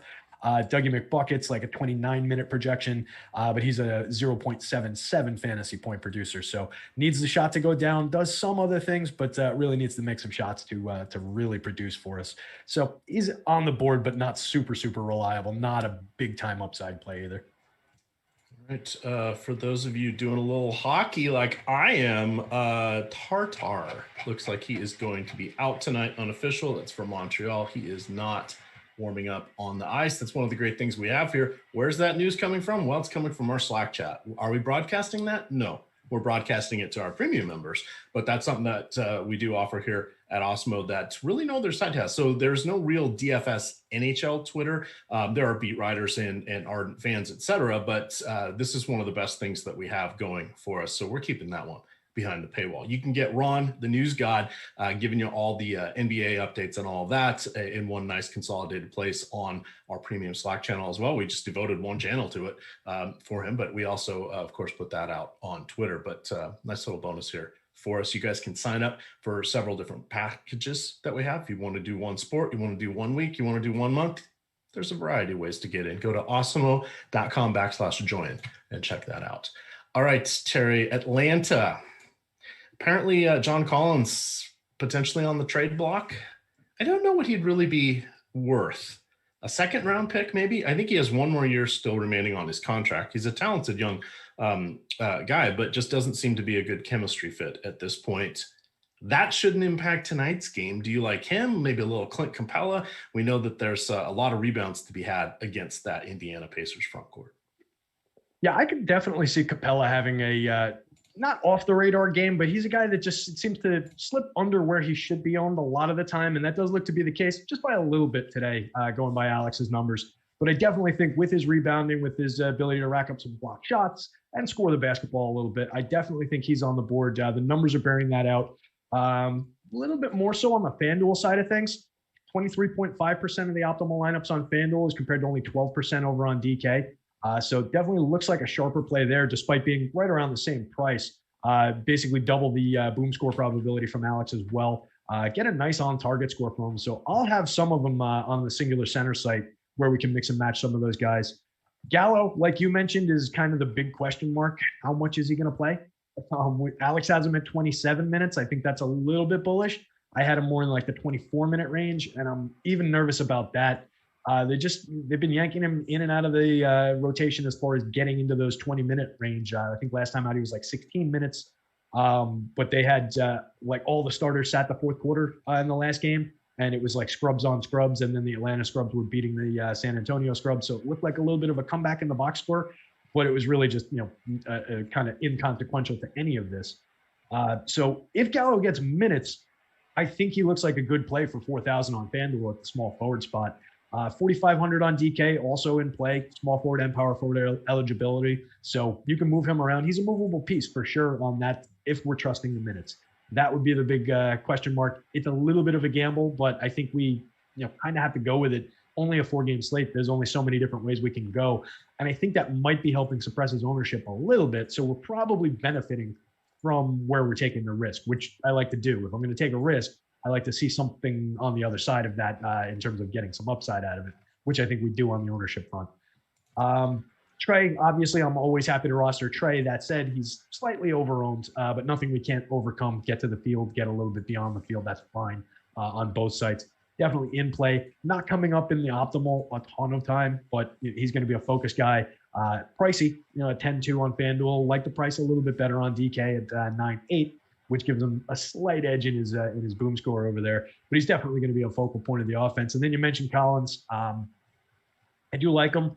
I don't worry too much about the chemistry fit or anything like that. Once he's traded, then he'll be on another team, and we'll see how he produces over there. But for now, we just deal with the numbers on paper, like you said, as they are. And he looks like a good play. Only 7,800 on FanDuel, 73 on DK is pretty interesting with power forward and center eligibility. He puts up 1.04 fantasy points per minute, 7,300. That's a pretty reasonable price to pay for that production for a guy that you can move around to a few different spots.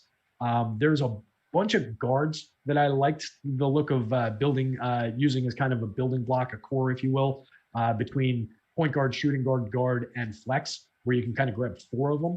But I think if you wanted to start looking at 2 center builds, it might make sense to look to some of those alternate guys who aren't immediately coming to mind when you talk about centers, guys that are power forwards by trade but have that center eligibility, and start looking at some of those. I think you can gain a little bit of leverage there.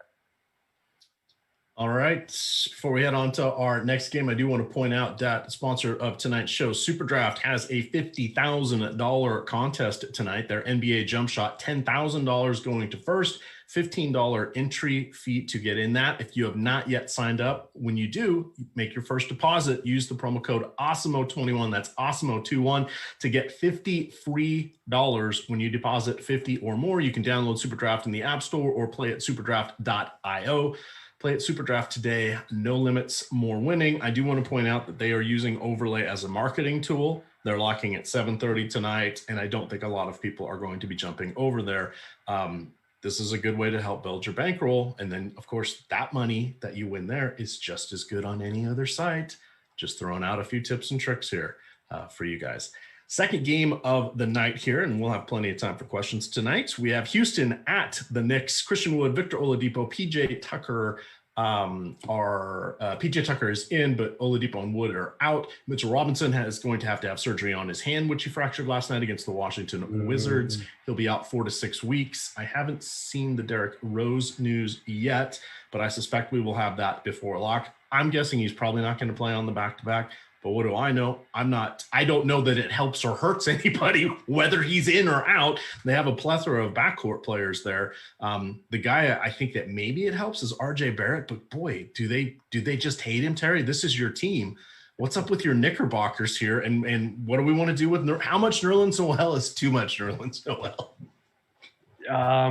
Once we get beyond the 100% and start talking about imaginary shares that we can't actually get to, even if we want to, I would love to roster him twice and roll it up to 200% if I could. But I'm going to probably have him in all my lineups, I think, on FanDuel. He just looks like the building block of building blocks on tonight's slate, unless something changes dramatically.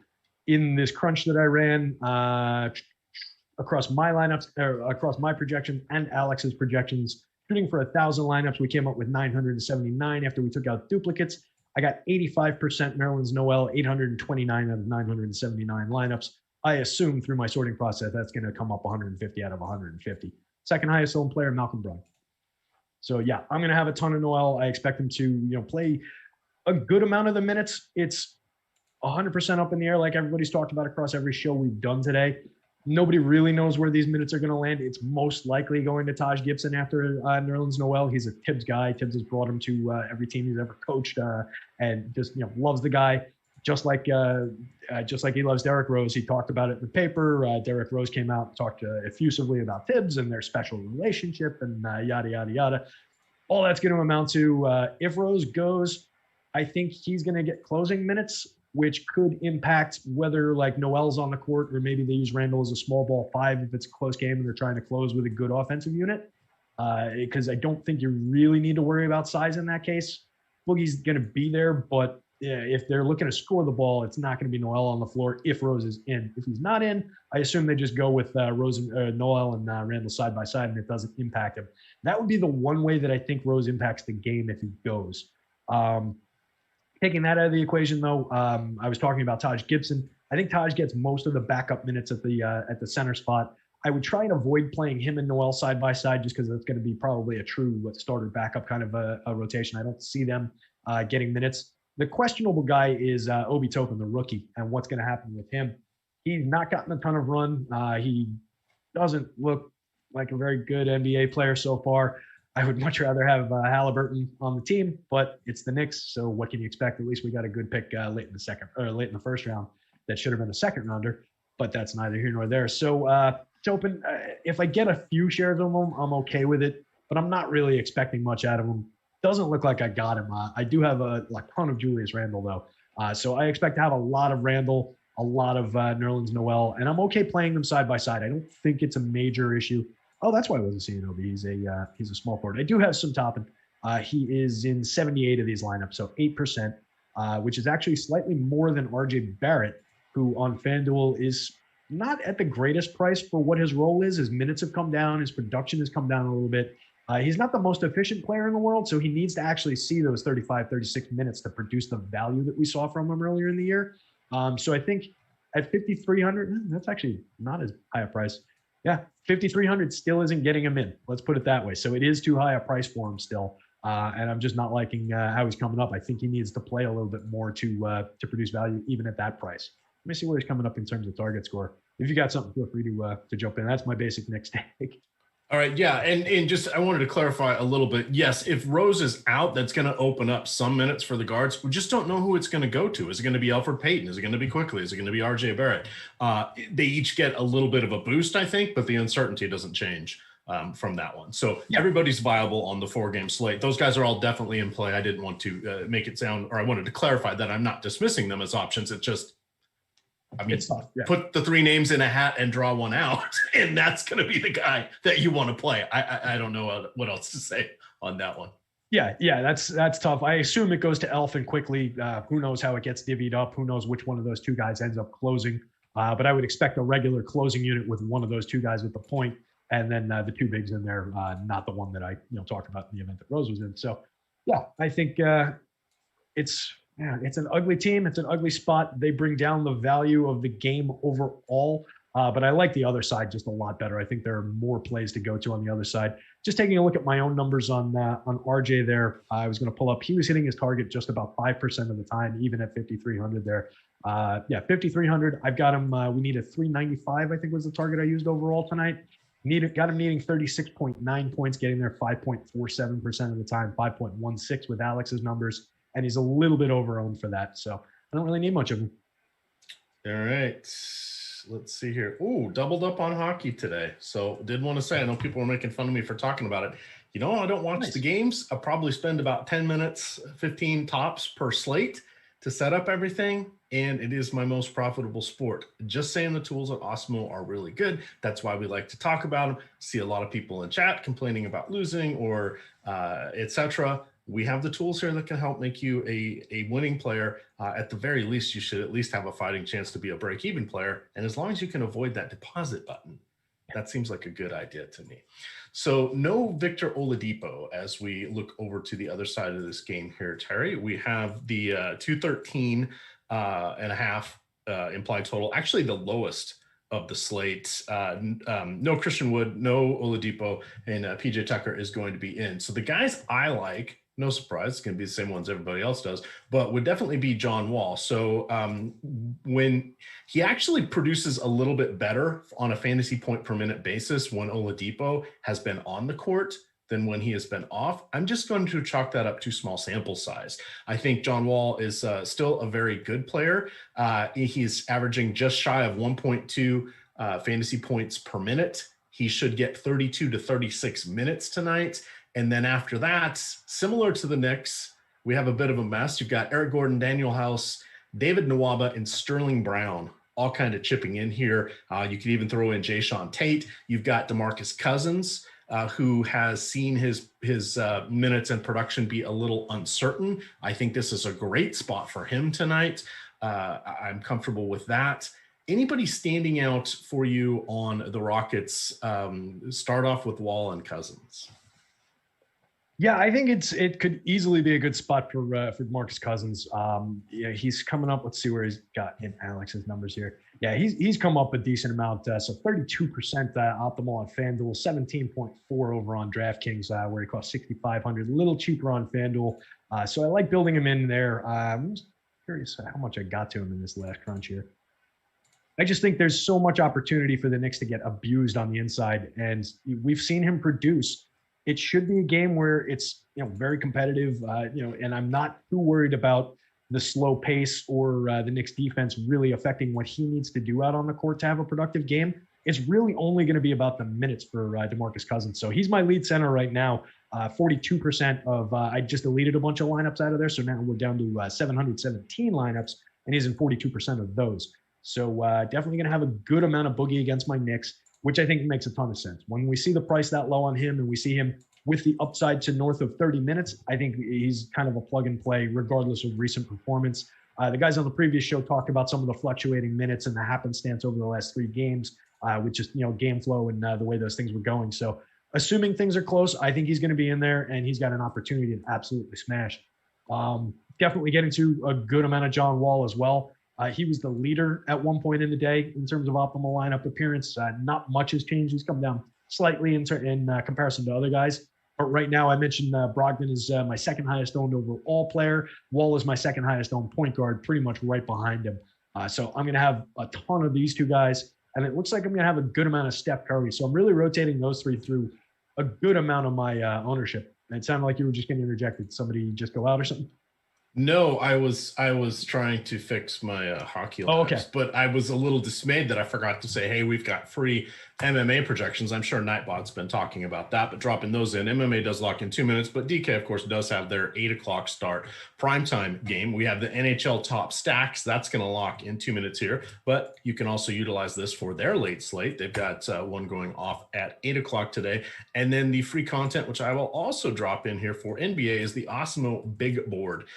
This one is actually kind of an interesting tool. This is one of the feature tools as part of the Express package that we have. So what it does is it literally gives you the ownership ranking, the points ranking, the value ranking, and the leverage ranking for all the players that are on the slate. So this is something that's very helpful that you can use if you just want to come home, make a couple quick lineups, kick back, and have a tasty beverage while the kids and wife are off in bed. So the Express package is just $3.95 a week. That's the go forward price for that one. But with this, you get everything you need. You just So here's the interesting thing about ownership.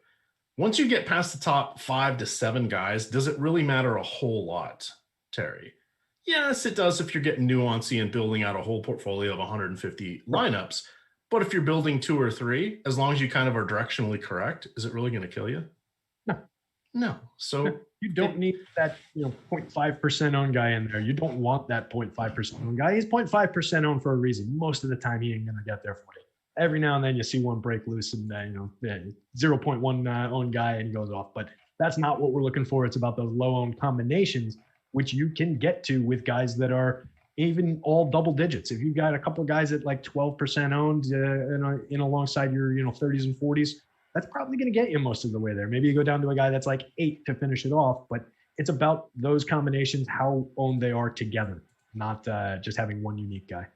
Yep. So you can get all that and more with the weekly package. You can check it out on the Awesemo Join page. It tells you the various things that are in each of the packages, and there's a little descriptor and or video for a lot of the other tools, so you can kind of see what you're getting before you actually get into it with your hard-earned dollars. Anything else you want to point out from this game? I know Greg and Chris did a great job of breaking all this stuff down. We're just kind of hitting the highlights so we can get here to the questions, lineup construction, and others. But anything else you want to mention? Yeah, somebody asked about it in Slack, and he was a guy that I put in my column today. Is Nwaba. He's somebody that's coming up, and there's kind of a just group of these guys on this team that are just not great producers, not great. I mean, they have their roles. Like PJ Tucker does what he does. He's not a scorer. He's not a great producer for what we do and what we need him to do. And Nwaba kind of falls into that bucket for me as well. We saw him get there like once. But at 4,900 on FanDuel in the point guard spot where there's a couple stars and a couple decent players that I'd much rather get to, he's coming up 5% optimal, 0.81 fantasy point per minute producer. We saw him the other day. He averages 15.5 minutes, top of my head, for the season. We saw him get 25 the last time Oladipo didn't go, and he scored 2 real-life points and did nothing else with that time. I'm not saying he's going to do that again tonight, but he's a question mark at that 4,900 price on FanDuel. That really concerns me, and I don't think I would really go to it more than maybe once or twice in 150 lineups. I just don't need it tonight. He is a wildly different play on DraftKings. 3,400, slots in at the shooting guard and the small forward spot, pops up in 24.5% of the optimal. Nearly a quarter of the time, he's going to be in your optimal lineup. And that's really driven by that price, 3,400, and the ability to move him around to so many different positions. You can get him into so many different builds, and he opens up other spots that he just lands in so many different possible combinations that he comes up that amount. His 11.9% boom score probability tells you a little bit about who he is as a player, what we expect from him. 0.76 DraftKings points per minute so far this year. So not a good player, getting a little bit of an opportunity, probably going to come in closer to the median score than the ceiling score, but you don't need a massive ceiling score from him. And the position flex and what he does elsewhere, plus the fact that you're getting a little bit of leverage with a 4 leverage score on him, puts him firmly in play on DK, but he's basically off the board for me on FanDuel. So interesting cross-site play there. Good question. All right, let's look at our next game here. Please do hit that like button. Let's see, where are we at? 583. I bet if you get us to 700, we will release the top 5 scores, projected players, just like Spags does for Money Time. We're 27 minutes in. He asked for the likes to get up to 1,000. He asked for us to get a head start. You didn't do it. I'm not as quite as easy as Spags. Get us to 700. We'll unveil those top 5. As the news guy didn't come all the way onto the stream just to have you guys not get to 1,000 thumbs. So come on. Yeah, exactly. How do we not have 1,000 likes just for News God alone? Seriously. that Forget us. It's not about us. Yeah, 2,500 people watching. Come on. Get to business. Get down to business here.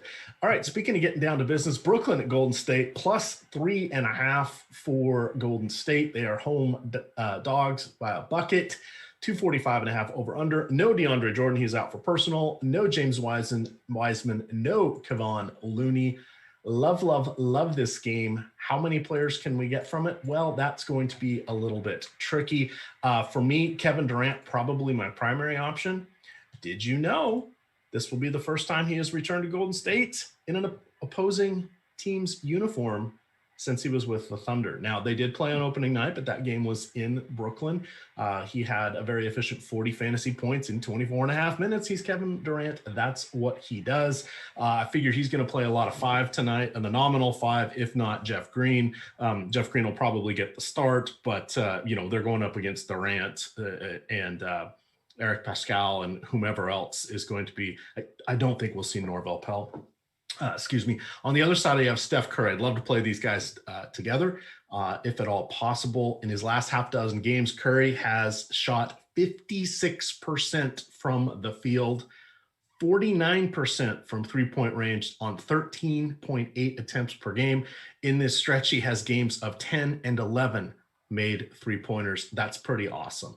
He is really close to his career bests in scoring, rebounds, assists, and steals. Not quite there, but pretty darn close. So he's putting up some phenomenal points here. 1.56 FanDuel points per minute. There's the marquee players. Do you include, who else you want to include there? The Beard, perhaps Kyrie Irving. What do you got for us from this game, if not everything? Yeah, click as many of these guys into this game as you can and hope for the best. This is going to be a bonanza of fantasy scoring. Not much defense going to be played. I think we can get it from a few different sources on both teams, on both sites. So some interesting looking stuff. Something that jumps out to me right away is the leverage score that we have currently on Kevin Durant over on DraftKings. Only 9,600 for Kevin Durant. Anytime I can get to Kevin Durant below 10K, I'm all about it. And the fact that we can get him as a center, sign me up. So I love the idea of mixing and matching Kevin Durant around my lineup between the forward spots, the center spots, the util. He's coming up nearly 30% of the optimals, outstripping his ownership by a good degree. That's how we get to that leverage score. So really like the opportunity for Durant. I'm trying not to sweat the who's going to get the most usage, how are they going to break down between the 3 stars, et cetera, et cetera. I'm just kind of trusting with the numbers, trusting that things are going to click for these guys and the rates are going to land where they need to. With that in mind, on the other site, on the blue site, it's Harden, who comes up a little bit more. Significant leverage score for him over on FanDuel based on, again, how often he's coming up in the optimal. Despite a $10,300 salary, you're paying up for him, but he's nailing that salary based on Alex's projections. Let me jump over to mine real quick and just see how I stack up against the boss on that specific call. Alex has James Harden at 54.2, and it's only got 1 decimal, which is a shame because I am at 54.27. I assume that 7/100ths of a point is massive. So we have him he only needs to get to a 64-point target score, which I think is the important factor here. We're not talking about him needing a 75-point night based on what I think is going to happen with this slate. 4 games, limited amount of value on the slate. I see it coming in like the 395 type range. That's the number I use for the target score. So 64-point night is realistic regardless of how they break down the usage. I don't think that's asking too much from a guy like this. So I've got him hitting that target 16.8% of the time, 16.7 with Alex's numbers, and coming up with a positive leverage score there. So definitely can get to a significant amount of Harden on FanDuel. Kyrie wasn't coming up for me really very much, but I think he's fine as a mix and match option. I was just getting to some of those other point guards a little bit more. I mentioned Malcolm Brogdon, and Steph Curry was coming up from the other side of this one. I'm not forcing it, but it does look like he's coming up a good amount of the time in conjunction with these guys. And if somebody wanted to make a rule or a group that forced some correlation between, all right, if I'm getting X, Y, and Z from Brooklyn, give me 1, 2, and 3 from the other side, or 1 and 2 from the other side, with those guys specifically being Steph, Draymond's, some Wiggins, maybe some Oubre. And then I would maybe even include Juan Toscano Anderson, who's getting some interesting run and not really getting very much popularity. He's not an explosive play by any means, but he's projectable. And he's, again, under 7% owned, let's say. So you're getting positive leverage on a smallish opportunity, but a short slate. So short slate GPP play. I like him there on FanDuel, and he looks even better over on DraftKings, a little bit more optimal, a little bit less owned. So I can get to all of those guys in varying combinations. And I would, consider, like you said, if this game goes and the Brooklyn side scores, the Golden State guys are going to have to come with them. So I would consider building combinations of this. Not forcing it. Like I said, game stacking is not something I like to look for, but if you're going to do it, this is the game to do it. All right. We got to 750 likes. So we'll talk a little bit here. Let me open up the top 5 owned players on each site. Heck, we'll even give you a bonus. We'll give you Yahoo. Starting off with Yahoo. These were updated 9 minutes ago. And to answer the question, we do not have official word yet for Derrick Rose. We do know the Pacers are starting Brogdon, Justin Holiday, Doug McDermott. I almost said Arvydas Sabonis, Domantas Sabonis, and I'll be surprised. Turner. Do we prefer Harden or Durant if building a single lineup? For me, it's Durant. I think he has more access to points and rebounds. Harden, we're counting on assists. Maybe he gets some more rebounds, but I think he's going to defer to Durant in this one. Not that he won't get 15 shots himself, but I think we could see Durant take over 20. That's sort of for me, that head-to-head breakdown. Yeah, I just ran through that. For me, that totally depends on the site. On DraftKings, it was Durant. On FanDuel, it was Harden. Yep. I'm playing my main lineups here on DK. I made one lineup on FanDuel and one on Yahoo when I was writing the Building Blocks article today. Letting it ride with those. You want to know who my lineup is? Go read the Building Blocks article. Most of those people are going to be in the lineups. Those were the key plays. That's why we call that the Building Block article, free article in front of the paywall every single day. That's for everybody out there who says, these guys don't play the guys they talk about. Check out EMac's lineup in conjunction with that article, because, man, are they the same most days. All right, so Yahoo, we have Nerlens Noel, 51, John Wall, 36, Andrew Wiggins, 35, Rudy Gobert, 27, Draymond Green, 26, bonus, TJ McConnell, who I think is a really good play there at 13. He is in my lineup.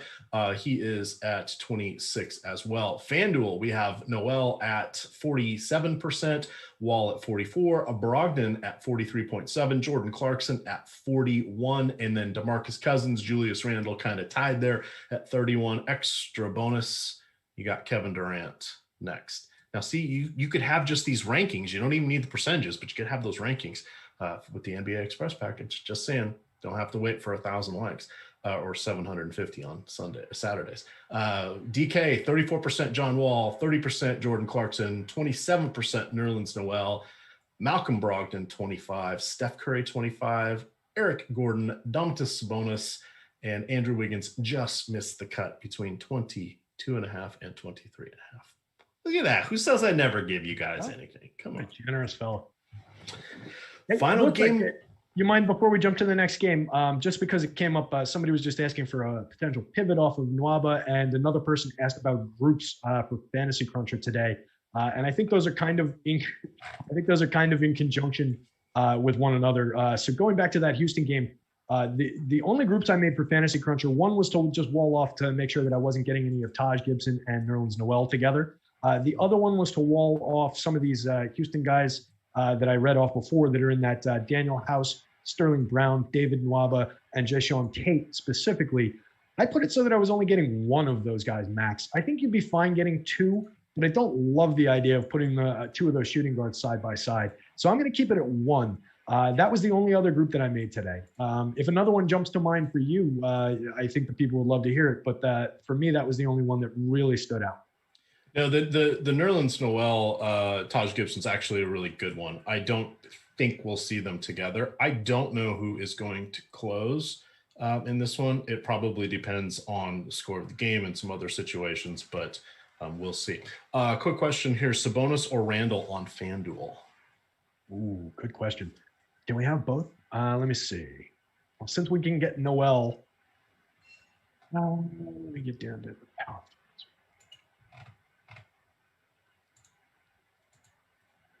Going by Alex's numbers, it definitely looks like Randall squeaks past him.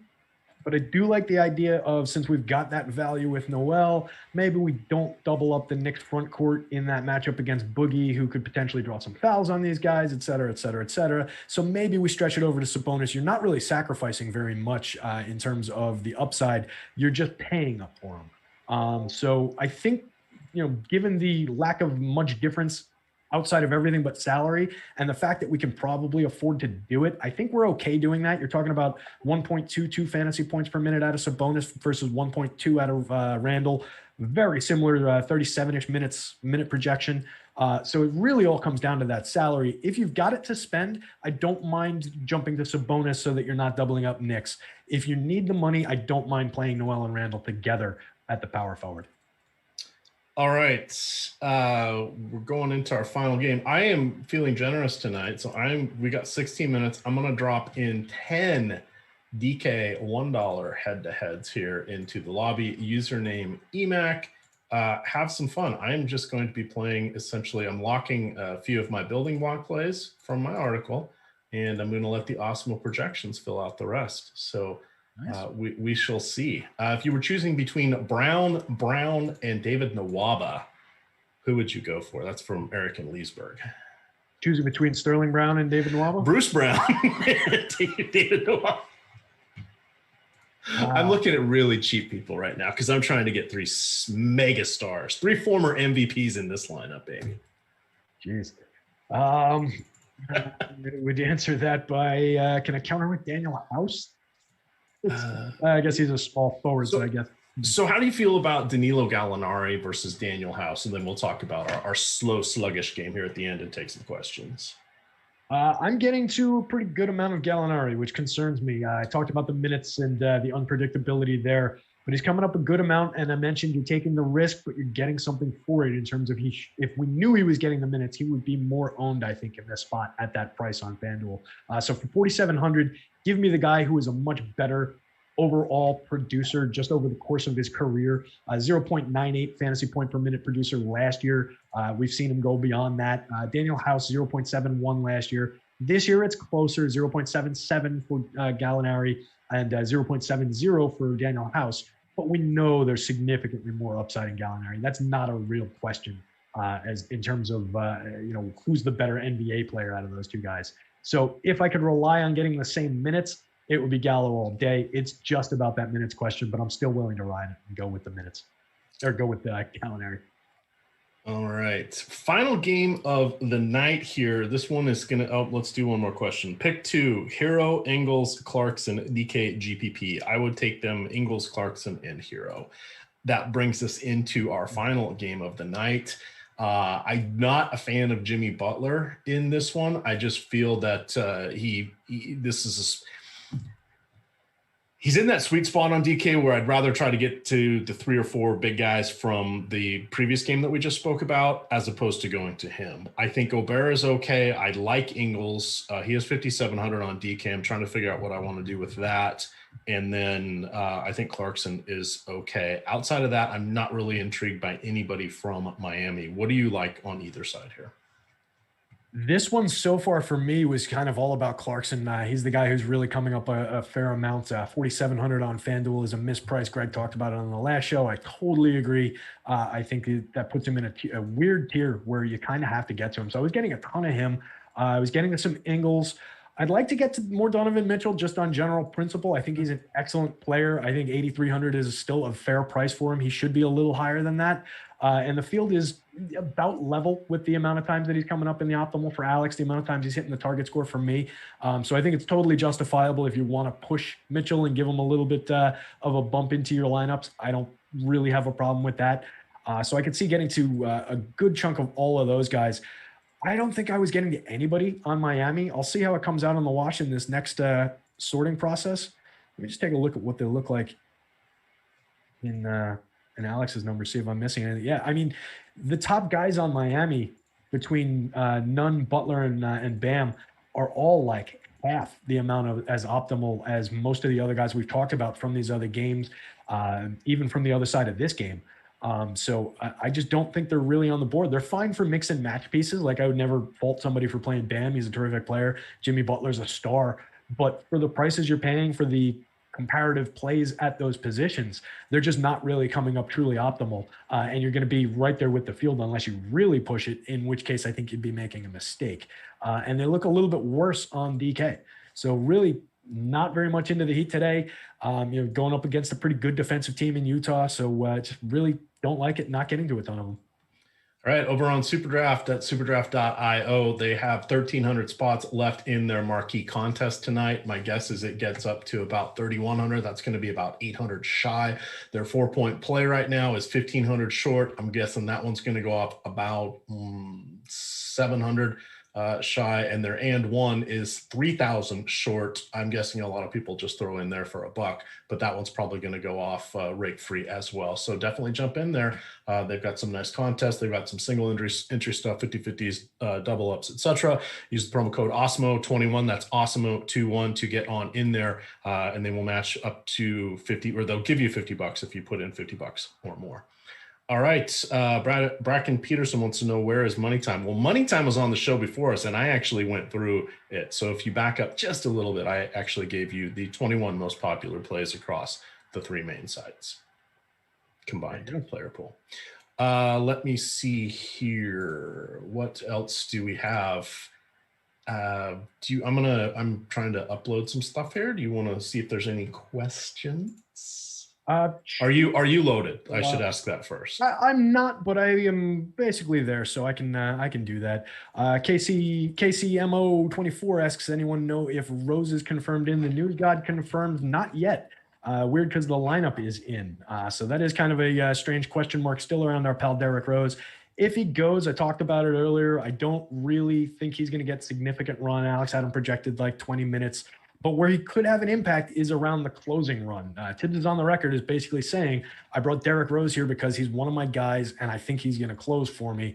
He said he wasn't going to start most likely, even when he's fully healthy, all of that. But he is a part of the closing plans, and he's one of the best players on the team, frankly, from an offensive production standpoint. So I think that's where he could have an impact on things, and it would be weird with some of those other guys that were not really in play for the Knicks, but it could have an impact on Noel, like I talked about, just if Tibbs decides to go with Randall as a small ball 5 in a close game. And then it could definitely have an impact on what happens with either one of those point guards, Elfrid Payton or Emmanuel Quickley. Could have an impact on RJ Barrett. So a lot of those guys are just stayaways from me, kind of regardless of what happens. It's all about Noel and Julius Randle from the Knicks for me. All This guy just dropped something in that says, from Anthony Githers on Twitter, Derrick Rose looks happy and ready to go tonight. Okay. That's our best source right now. So as long as he's happy. All right. Well, we shall see. I am quickly. Here's a little trick. Cruncher's running a little bit slow for me. So what I'm going to do is I'm going to put in my placeholder lineup because I just got my cash lineup in there. But here's a little trick because we're running out of time. I'm just going to make one lineup excluding that first game, so I have a fighting chance. If I don't get this done, to be okay, because there's really nothing that stands out from this first game. My cash lineup has Brandon Goodwin in it, but that's the only guy I've got from this game. I do not want to run 100% of Brandon Goodwin if I don't get this lineups in. I do not blame you for that. Everybody got to see me pull that move with about 2 minutes before lock, frantically just putting in a dummy on my phone last night from all guys from the 10:30 game because I ran into the same thing. Got to get this one exported, or we'll be doing that again today. But happy to report that I late swapped my way to only losing like $11 despite losing my favorite power forward and both of my favorite point guards off the slate by doing that. So I'll take it on a night like last night where everything went haywire after lock, which is I talked about it in my column, talked about it on the show that I did today. It's just so important to be in there using the Swaptomizer so that you can get some fighting chance. And we had weird news last night with De'Aaron Fox was going to be in, then he was out, then he was back in. So there were some weird things going on around that Kings game, and the Cole Anthony news was major for me. I had like 60% of him that I had to get rid of. So that was a big impact. So familiarize yourself with Swaptomizer if you're not, and be willing to kill those lineups that you spent all your blood, sweat, and tears getting perfect. Put them in 5 minutes later after lock news changes. You got to wipe them out and not care about it. Yeah, and that's just, it's all about, living to fight another day, and that I think is something that a lot of gamers are not doing enough of. Yeah. On these. We've got lots of slates, we got the short slates, everything is all relative here. So yeah, I mentioned it with Spags last night. There's an old saying in writings: kill your darlings. Be willing to, don't give people plot armor. Be willing to kill them off, no matter how much you've written about them, right? So same idea. No matter how much we've poured into these lineups, you could spend 12 hours on them during the afternoon. One minor thing changes, and all of a sudden, a $3,600 guy is relevant. And it totally changes everything about the slate. It doesn't just change that one spot where you're rotating that guy in for a guy that, say, a $3,600 guy came available where you had a $3,900 guy. Even that $300 spread around to different positions could make a massive difference. That could mean that you're getting Steph Curry, 60% of the time as opposed to 20% of the time. So it's totally worth doing these things, even for small news. At least pull it up and see what happens with the lineups. You don't have to enter them, but at least crunch them. So what do you think? 75% Nerlens Noel feels about I'd be right. fine with that. Yeah. I'm just sorting now, so we'll see how he comes up. I'm guessing I know what the answer is going to be. Danilo Gallinari, you're going to be the end of my night. It appears that Nerlens Noel decided to sit out one of my lineups. He's in 99.33. Is that 2? Whatever it is. He is not in all of them, but he's damn close. 99.33. Let's see. I don't know what to do with Rose. We have time. That'll be one of the ways you can swap off it. Fortunately, we're not guessing here. The problem is if he's not in that starting lineup, which he's not, now we're playing guessing games. And Tom Thibodeau, not always the most forthright player or forthright coach when it comes to news. Definitely not. And a guy who likes his tight rotations, but is somewhat unpredictable, particularly when he's got kind of a group of guys that are like replacement level or maybe slightly above, like a Alec Burks. Is he slightly above or is he just replacement level, right? Reggie Bullock. These are the guys he's working with. So it's not a big surprise that he's got somewhat unpredictable rotations going with a little bit of the hot hand and all of that. But it just makes our lives miserable around a team that is very defensive focused anyway, very slow paced anyway. It just really thrusts the one reliable minutes guy into play most of the time. That's Julius Randle. All right. So say we're in chat was saying the same thing. They're like, when you said Noel sitting out, I had my heart skipped a beat in all of this because you were saying sitting out of your lineup. Something in chat saying it's all about me, you guys. So no, and then now I just went ahead and said the same phrase. So my apologies for that, gamers. Listen to the news god for news. Yes. If news god didn't report it, it didn't happen. The turn of phrase. Yeah, guys, sorry about that. That was poorly phrased on my part. Doesn't always help us, but there we are. All right, I'm just clicking point and click like they used to say with the old Nikon camera. I guess I should have a couple Jimmy Butler lineups, huh? Yeah, maybe a few. Like 3%. Tell you where he came up for me, assuming this actually uploads. Why can't I don't know if I just, while I was distracted, didn't paste that in the right spot. I just did a office hour or a game plan show today that was going to be focused on my whole process, starting from scratch, showing my spreadsheet and everything. And we didn't quite get there. The broadcast software kind of bogged down with my spreadsheet also running trying to pivot. But I'm just laughing at myself because I screwed up one of the things that I referred to as ridiculously easy, which is pasting the actual lineups into the file. So they're asking, can you do Harden and Durant in the same one? Yeah, I've got Harden, Durant, and Curry in my cash lineup for those of you that grabbed it. Joe Harris thoughts. I think he's going to be like the fourth option on offense. He can knock down some threes, but not very exciting on DK at 5,600. Yeah, it needs to hit those threes for you, and that's really the story of Joe Harris. They're going to kick it to him. He'll get his opportunities. He'll be on. I don't see any reason where he would stand out for more usage or more opportunity, but he's going to be who he is. I've got him in 25-ish% of lineups, so he was coming up for me. Nwaba, mixing matching kind of guy. Nwaba I was getting 20% Jimmy, by the way. All right, Nwaba and Kelly Olynyk or Jordan Clarkson and Dougie McBuckets. I would go with the second. I don't know what's happening to Olynyk's minutes these days. Yeah, I would go that route as well. Olynyk, just a guy that I don't really trust. I didn't see him as interesting on the board earlier. I think I still have Miami up here. Yeah, let me see. 21-point projection out of Alex for 26 minutes on FanDuel, 22 points on DraftKings for 5,200. I do like the ability to move him between positions, but he's not really standing out on the board. A little bit better in terms of Alex's optimal lineup figure on FanDuel. Kelly Oubre. Sorry, Kelly Oubre. That changes things. Yes, I like Kelly Oubre's side. I do like Kelly Oubre as well. His shot is coming around. Of course, he's one of my three favorite players, along with Bradley Beal, Kelly Oubre, and wait for it, Fred VanVleet. Hey, your guy. Absolutely. Yeah, I like Oubre. We talked about the heavy total in that game. Offense is going to have to go somewhere, and his game's coming around, like you said. So, yeah, I can definitely get behind that. And I really like Clarkson. Clarkson, after the short on a 4-game slate, 66% of my lineups, my 5th highest owned player. So I have a very tight core around Nerlens Noel, Malcolm Brogdon, James Harden, John Wall, and Jordan Clarkson tonight, with Boogie Cousins making up a lot of the center ownership. All right, so here's the SuperDraft numbers. They are going to lock by the time you hear this. They're going to go 800 shy in their $50,000 contest. That means it's going to run, I'm bad at math, 75%. Their 4-point play is going to be down 1,000.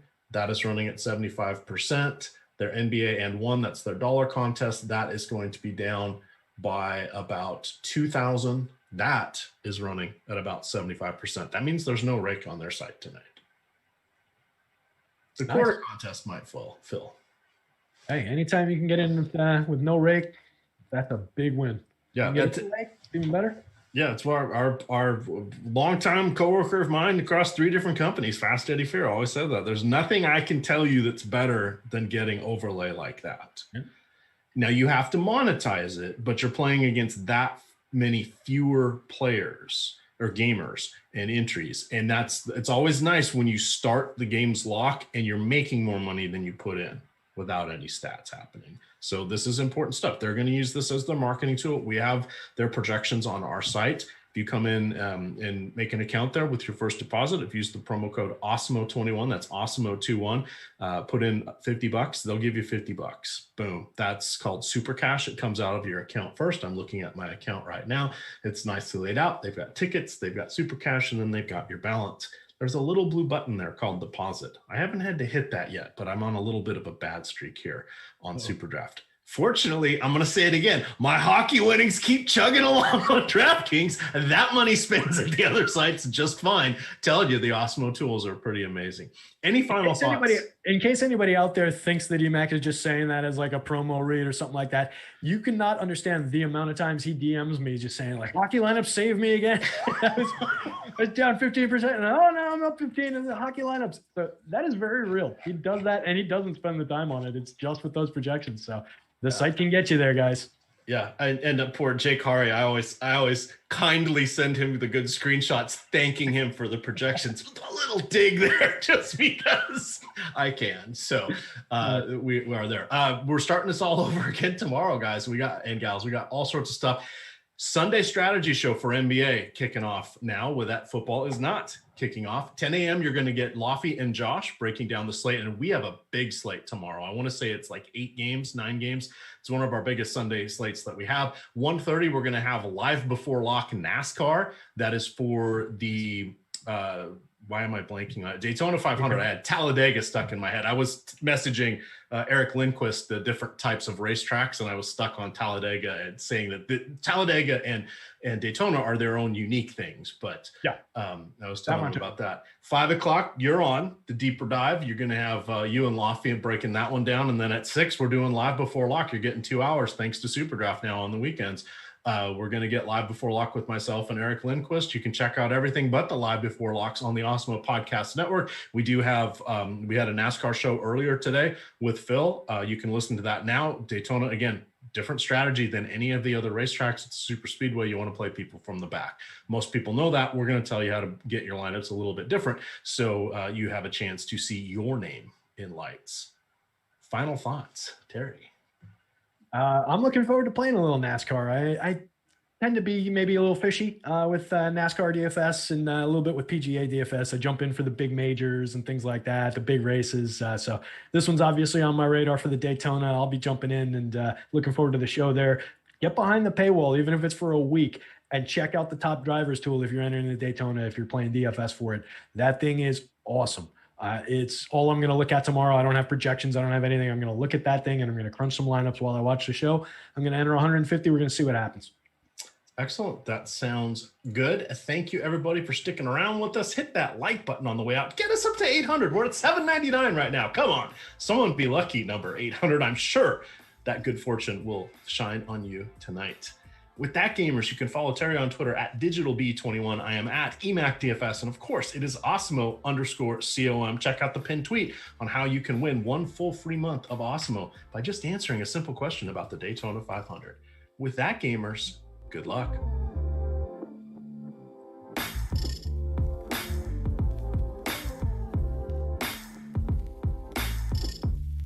Smooth slow jam. Just that ratchet sound. I just picture like some guy wrenching on his bike with a bunch of people watching, like singing.